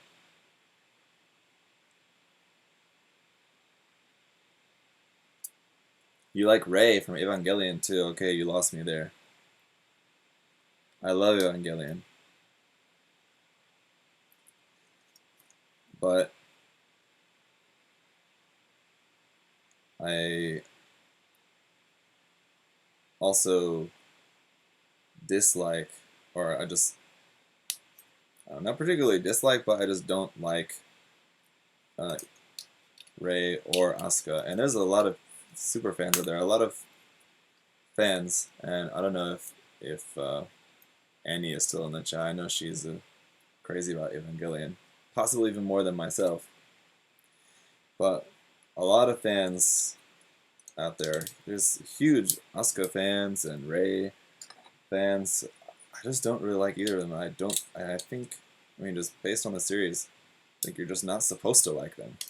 You're not supposed to like any of the characters, it feels like. Is like kind of my interpretation of the series anyway.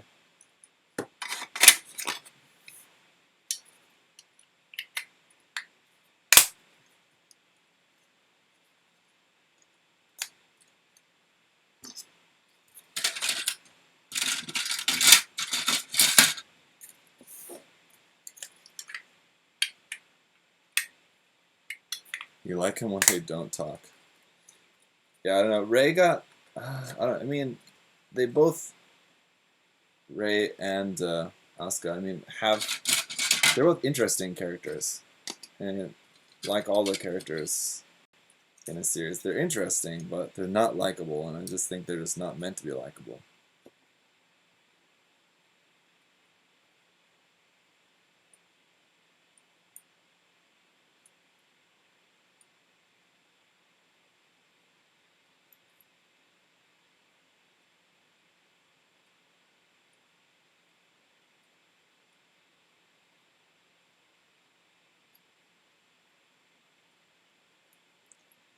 If there's any best girl from Evangelion, then it's probably just gotta be Misato.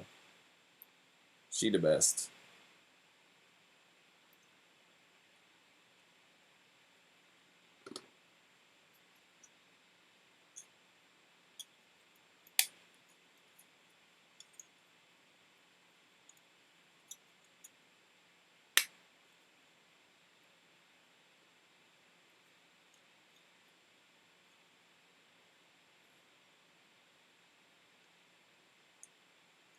Thank you, James, for the tip.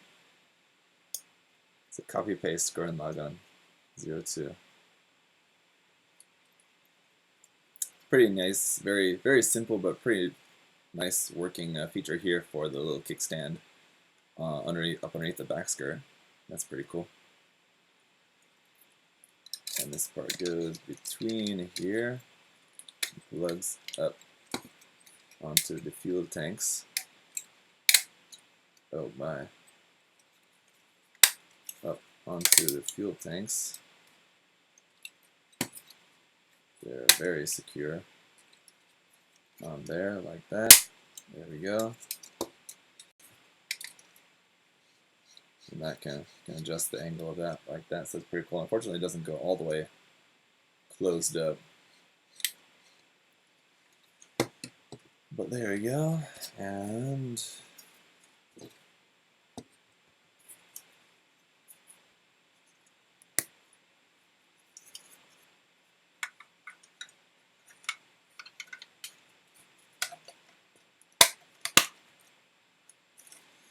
that part up underneath there, and then back around up to the top. Let me get these parts fit in. And somehow, there's 4 different ones, and they're specific to where they need to go. And somehow I managed to put the first one in exactly where it was supposed to be.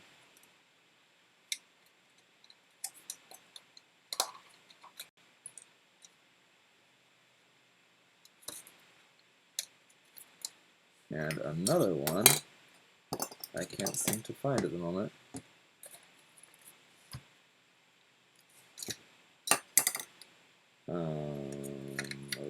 Okay. Well, I'm sure it'll turn up on here somewhere. Or I forgot to cut off the runner. I did. No? I didn't. Where is it?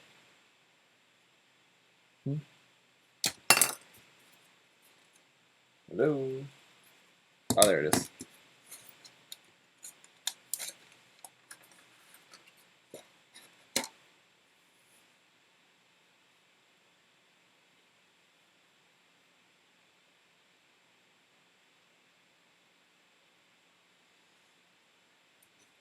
Yeah, Chris Crossan, I'm with you. I'm not really a huge fan of the Nightingale either.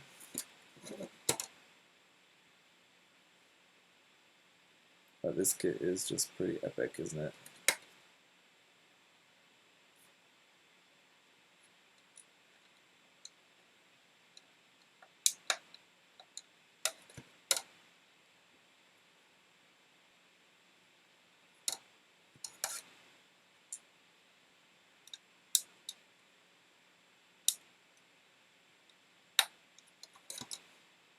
Oh, uh-oh.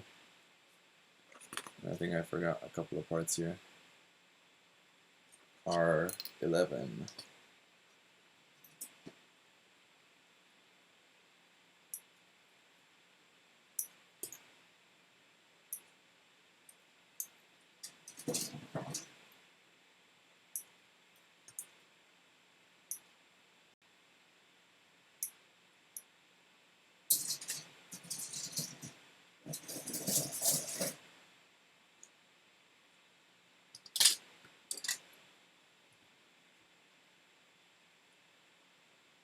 Okay. Cereal bowl. Yeah, it could be. Use it for your guac. They start having a party.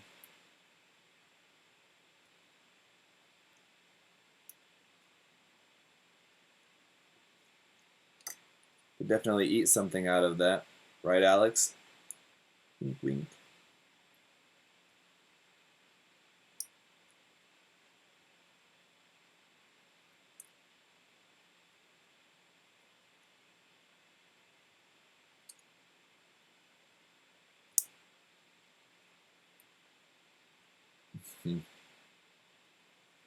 Have I seen the Figureize Toy Story kits? Yeah, what are they calling it? They're calling it like movie rise, Cinerise, something like that. Cinerise, something. They're calling it something different. They're not calling it Figureize. Yeah, I saw that. They're pretty interesting. I don't think I'll get them just because I love Toy Story as much as the next guy, but I'm not really don't really have a whole lot of interest in building a kit of Buzz or Woody. Now, if they make a Prospector kit, then I'm all over that. Definitely gonna get that.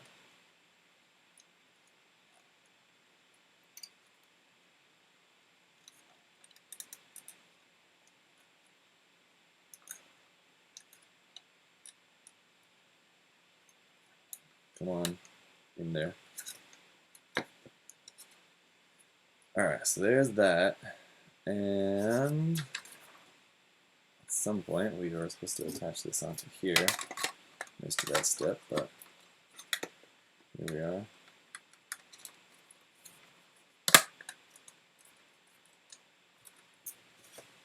That's a big back skirt. Now for the dong piece.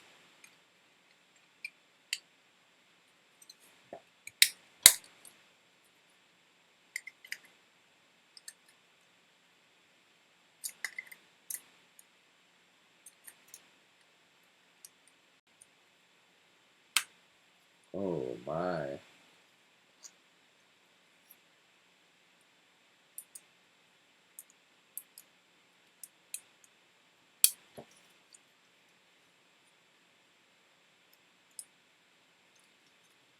This boy is packing. This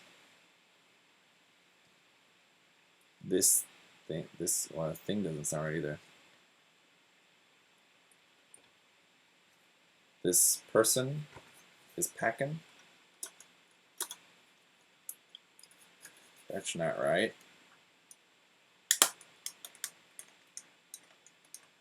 The way that this clips onto the front, it seems like there should be a little bit of movement there, but there's not actually. The back skirt does move up and down a little bit, but the front dong, not so much. But let's get the leg on here so we can start to get a sense of how big this big boy is going to be.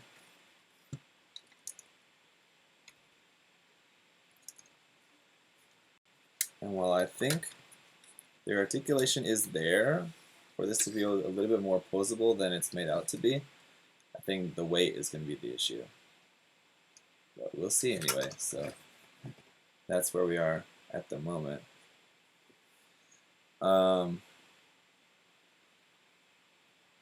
And I guess I'll build the side and front skirts here as well, but then we'll call it a night.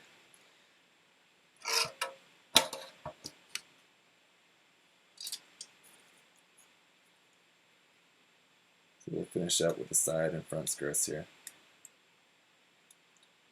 I'll build the other leg off camera, and we'll continue on with like the upper body in the next stream.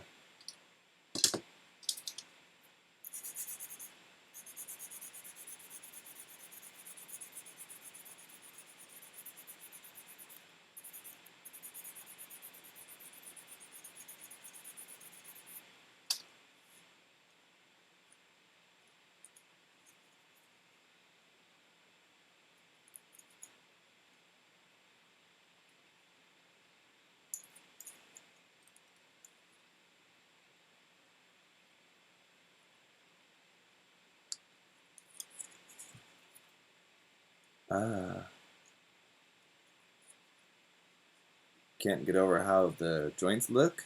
You mean like the fake cloth looking knee joint there? This joint, you mean?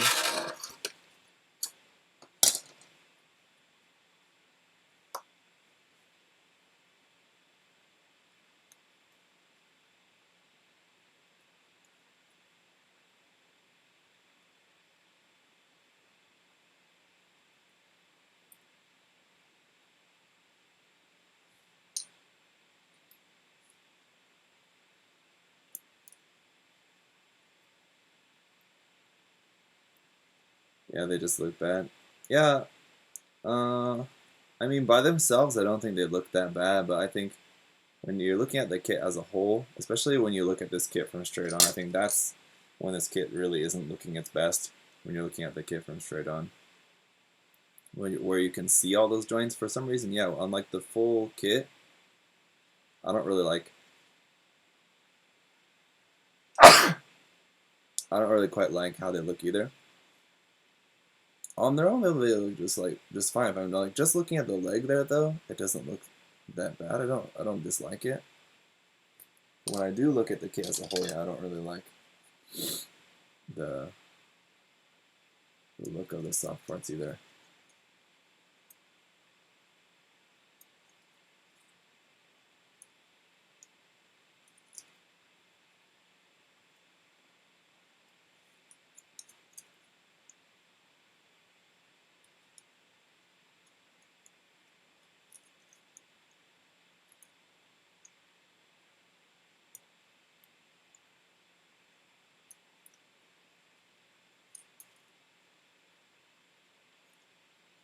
You'll have to deal with the trash bags on your MG Psycho Zaku. Well, I didn't.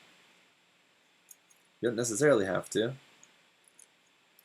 When I built the MG Psycho Zaku, I did, for the review, but eventually I opted out of using those. But I was lucky enough to find someone who had extra Master Grade 2.0 Zaku pipe parts that they weren't using, and used just the regular pipes instead, and then just didn't cover the joints.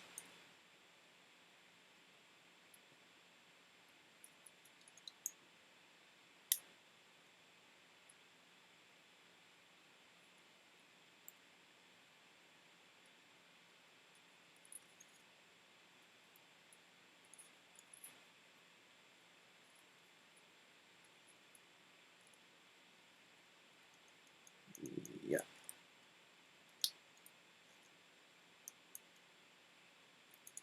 Man.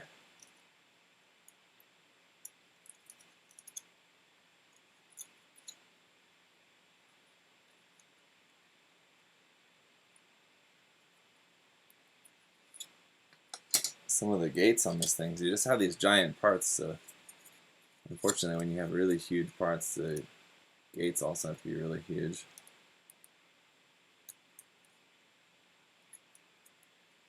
And brittle. Very easy to break and crack and tear all of that to the plastic. Winged Wolf asks, are you planning to get the Converge EX Vertigo? No.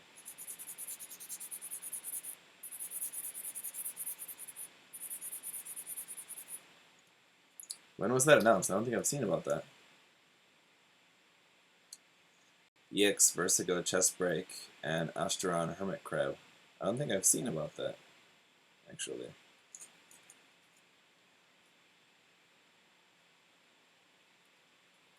Is that like just recently announced? Today or yesterday or something like that?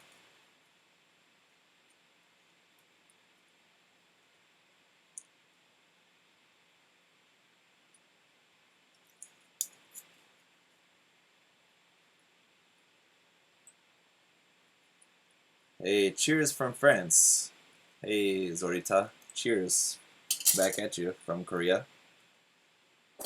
How's it going there in France?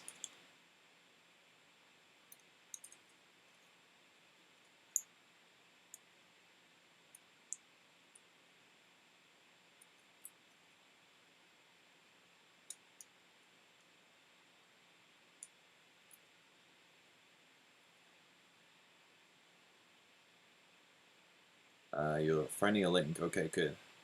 Cool.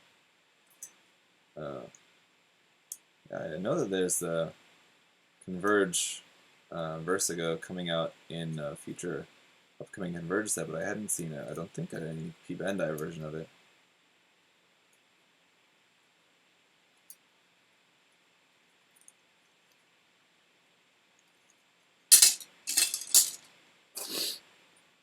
Let me check this link.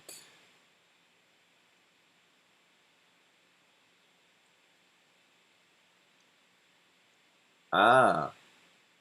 Yeah, it's not converged. That's why. Well, that's not the converged figure. That's a Mobile Suit Ensemble series set. Kind of cool looking. I'm not really into the Mobile Suit Ensemble stuff, so I'm not really too into it. And I do like Gundam X as a series, but I'm not really too into the Vertigo either.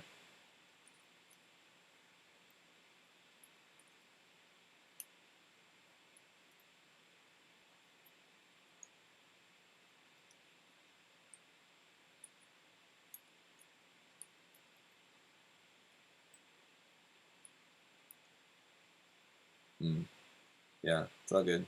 The Converge Vertigo will be cool enough for me.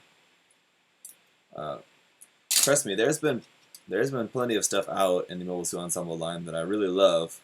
There's the Obsolescence 2 that's coming out in the near future, and then last year they had the Mobile Suit Ensemble inlay, which looked really cool as well.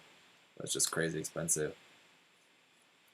So they put out some cool stuff in the ensemble line, but I just can't really get into it just because I don't really like the look of the stuff in the line. I much prefer Converge stuff, so just have to wait for a Converge Obsolescence 2 or a Converge inlay.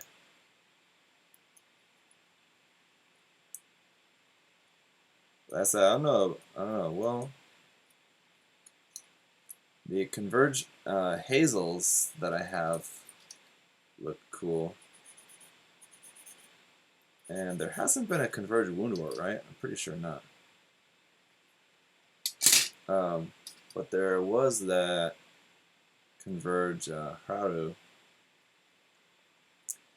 version of the Gutplans that came out. And didn't really like the look of that. The head of that looks really weird in Converge form. So I didn't ever pick up one of those.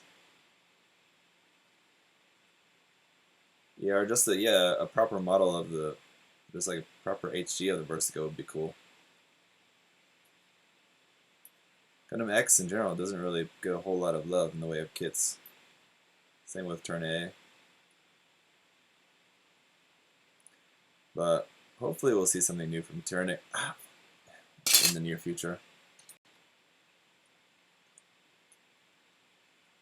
I didn't cut myself or anything just there. My arm, like my elbow is on the arm of my chair here and like slipped off.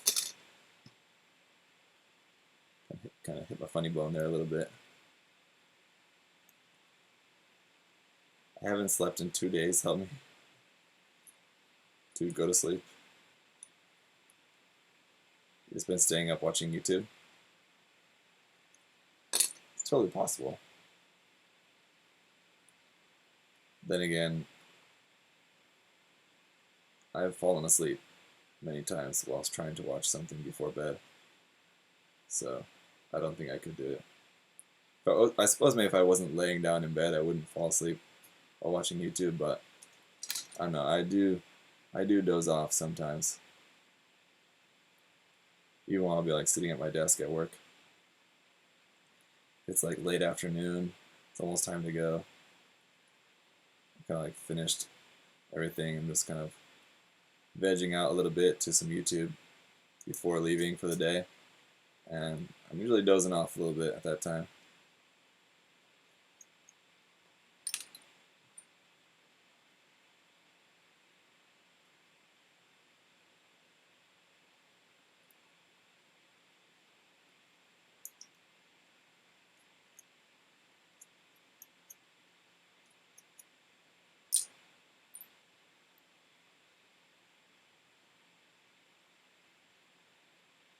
Thanks, Alex.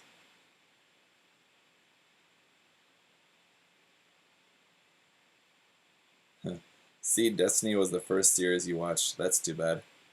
But yeah, I understand. I honestly never really got the hate for Seed that much either, and I'm sure I've mentioned this in maybe videos in the past. I know not recently, but I'm sure maybe in some past Q&A video or something a long time ago.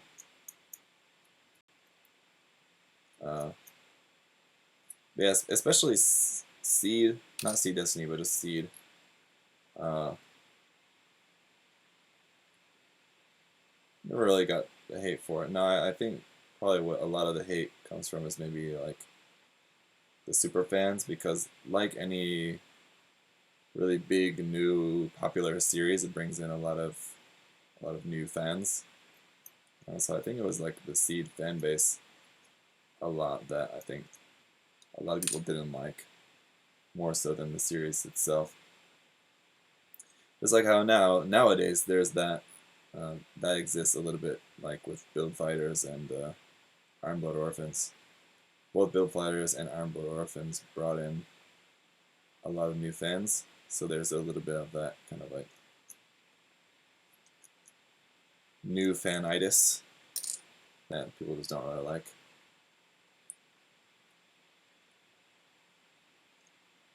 So the new fans, of course, come in being in love.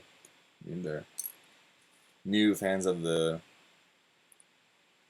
Gundam and or Gunpla in general because they really loved the particular series, like Build Divers or IBO in this example, and so they think that that series is really good because it's what they liked to bring them into the hobby. And there are people who have seen other Gundam series as well, maybe wouldn't rate it as high. So I feel like, you think that this is good? You've never watched Char's Counterattack. Pleb. Like that.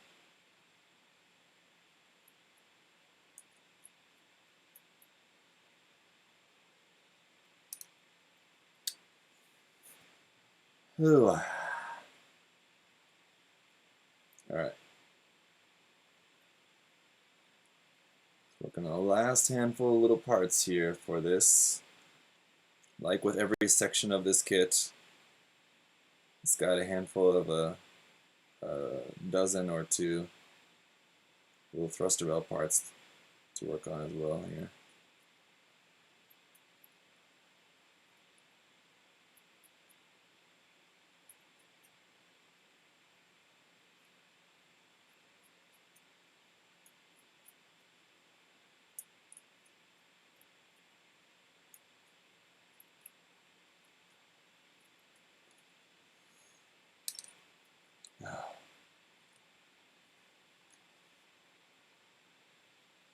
You wear a fire suit.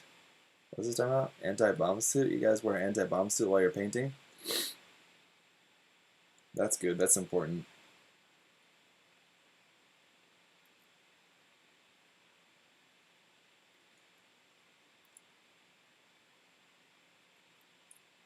I agree. Like I was watching that. What was that movie with Jeremy Renner, where he was deactivating bombs in Iraq or Afghanistan, the Middle East? What was that movie called? Hurt Locker. I was watching Hurt Locker and I was thinking like, yo, is this dude about to go paint some models right now? Exactly.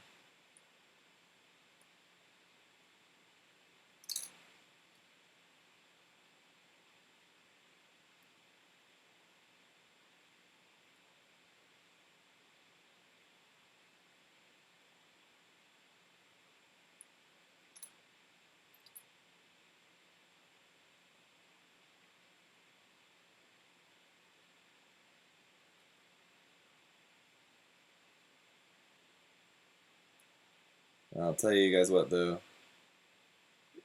One thing I'm looking forward to picking up, hopefully, somewhere in Shizuoka. Shizuoka's not like Akihabara where you just have everything. I think it might not be as easy to find some supplies or stuff in Shizuoka. I'm still looking for a good place, but I'm not sure what's going to be available like actually for sale at the hobby show, if anything. So, but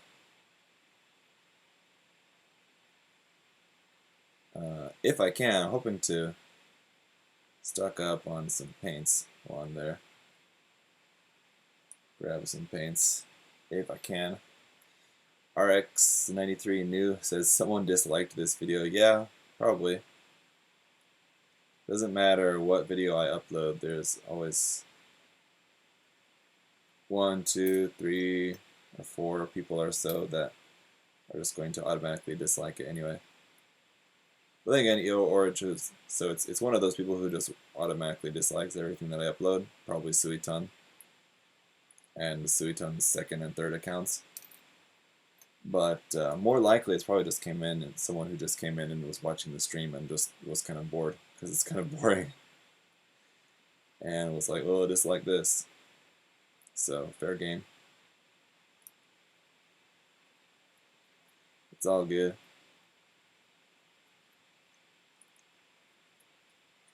A dislike never hurt me. But 20 or 30, then it starts to hurt.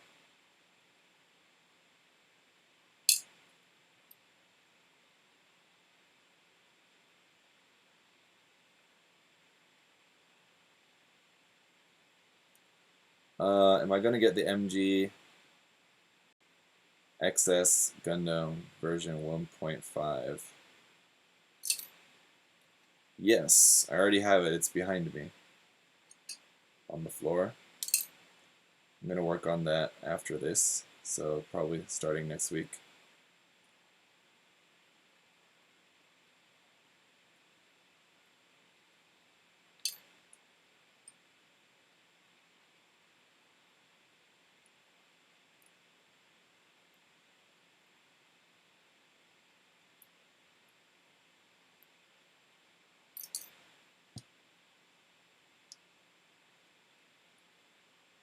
I'm quite excited for the Master Grade SXS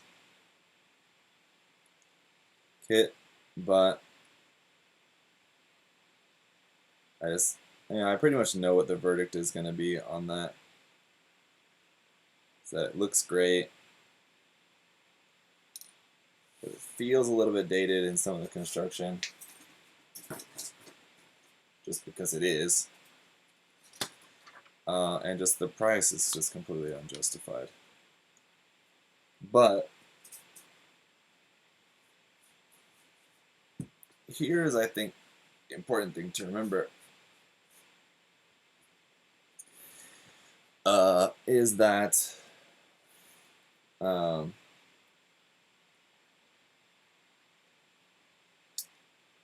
just checking the chat here a bit. Here's the thing with the XS kit. So they wanted to make a new kit using some parts that they had to redesign from the Deep Striker, and then some other new bits, which is fine. Some people would say, well, they shouldn't have bothered with it at all, and they should have just made just a new proper 2.0 kit, whatever. Are these parts not right? So why are these not fitting in here?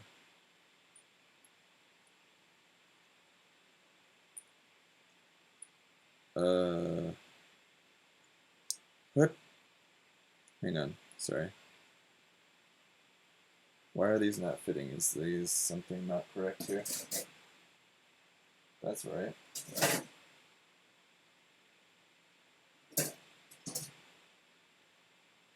Those are not right. Are they?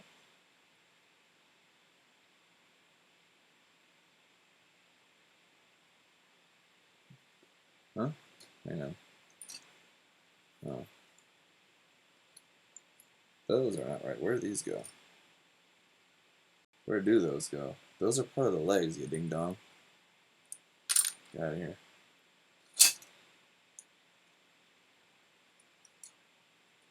Anyway, as I was saying, so let's go here. Calm down. So they wanted to make a 1.5. Dang. This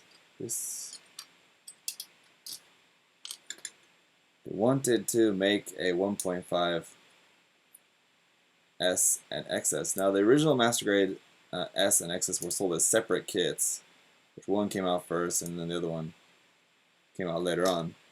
The reason I think they didn't want to do that again is because... What the frick? Those go here? I guess so. Did I just forget these? Okay, I just forgot these parts. Okay. That would just cut into their sales if they had two separate kits. That's having to do box art and everything, which box art and all that is not really all that expensive, but just the overall production of two separate items obviously is more expensive than just producing one single item. And people are going to buy either one or the other, if anything at all. I think they knew that it's a 1.5 kit, so it's not going to be something that people are going to be, you know, it's not something that's going to be super duper popular anyway. So, you know, why spend too much on it? So it's just like a cost-benefit analysis. They know it's not going to be something that's going to be super hype unless it was like a completely redone, like 2.0 Verka XS. Then that I think they would sell as a separate thing, the S and the XS.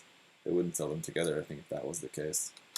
But because it's just kind of like a thing, it's just kind of like an extra throwaway thing they're just kind of putting out, because like they had some new parts that they made for the Deep Striker, so why not just make a few more parts new, and then we can actually put out like a new version of the XS. So it's something that they could put out for very little cost, so why not? That is how I would kind of read the situation. And I don't know if I'll really be able to summarize that any better than how I just did, so I may not really go into that in the review, into that particular idea, because I don't know really how true that is, and then I don't really know how to really explain that much better than I just fumbled through.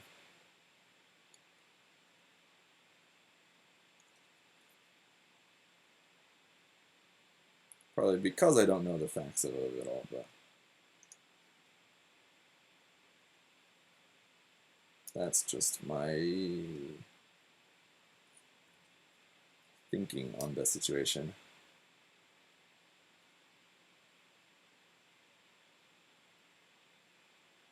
Trying to get this polycap in straight. Keeps wanting to go in at an angle. There we are.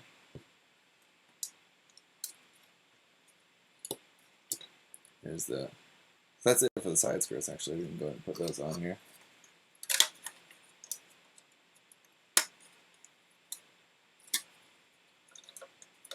Oh yeah, it's getting big and it's getting heavy already. Alright, as for this, let's see. This would be this part here. Getting a little sleepy.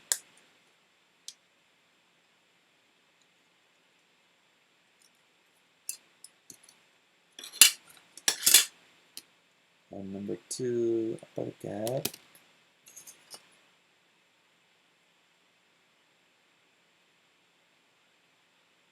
Okay. That's a number 3 polycap. Oh shoot. Do need that. I do need the other one of those. How tall is this thing so far? This thing is tall as heck. Looks about, I don't have it standing up perfectly straight, but just up to the waist. up to the top of the waist now is about 15 centimeters, so it's already the height of a small master grade.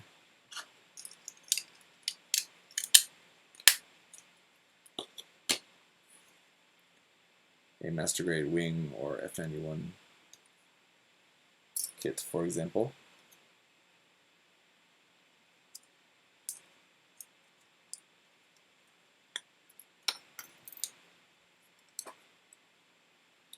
Pretty nice system here for how these little yellow vent parts stick into there for the front skirts. And you got to put all these little gray bits around there, which I got to figure out which one goes where because I didn't keep track of which ones are which. And I think I was supposed to put these gray bits on before closing up the skirts, so this will be fun now taking them apart because there's not really any good way to take them apart. Okay, actually they're coming apart relatively easily, so that's good. The pegs in there holding the front and back half of these parts together are not very long, luckily. Quite small actually, so be easy to take apart. That was a close one. That said, a little bit harder to get these yellow parts out because the pegs are actually quite long. But it is.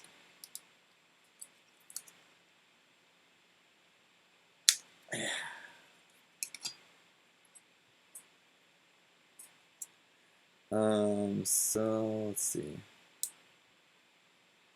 Putting these bits on here, yeah, it's going to be a little bit tricky. Ooh. Somehow managed to guess that right.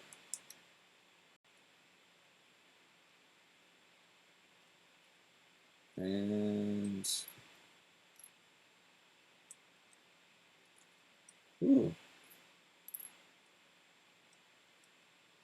Somehow managed to guess all of those right somehow. That's good. Considering they're all different parts. Those are not all the same parts. Those are all different. But I did prevail. So there you can see like this part's all like subarm's molded into the back. So I mean you can paint it to look like it's all there. But this would have been nice if that was actually a working mechanism.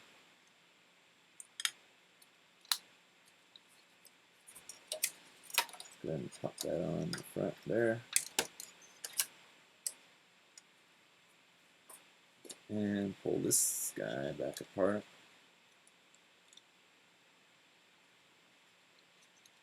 Or you're going to be a bit more difficult than the other one. Yeah. Alright. Just about finished with this. Once I get this front skirt bit together, gonna call it a night for today. Had a very successful time streaming construction on 3 kits. We finished 2. We made some good progress here on a third. A third, quite large one. So there you have it. Probably easier to show you on this camera how big this is getting.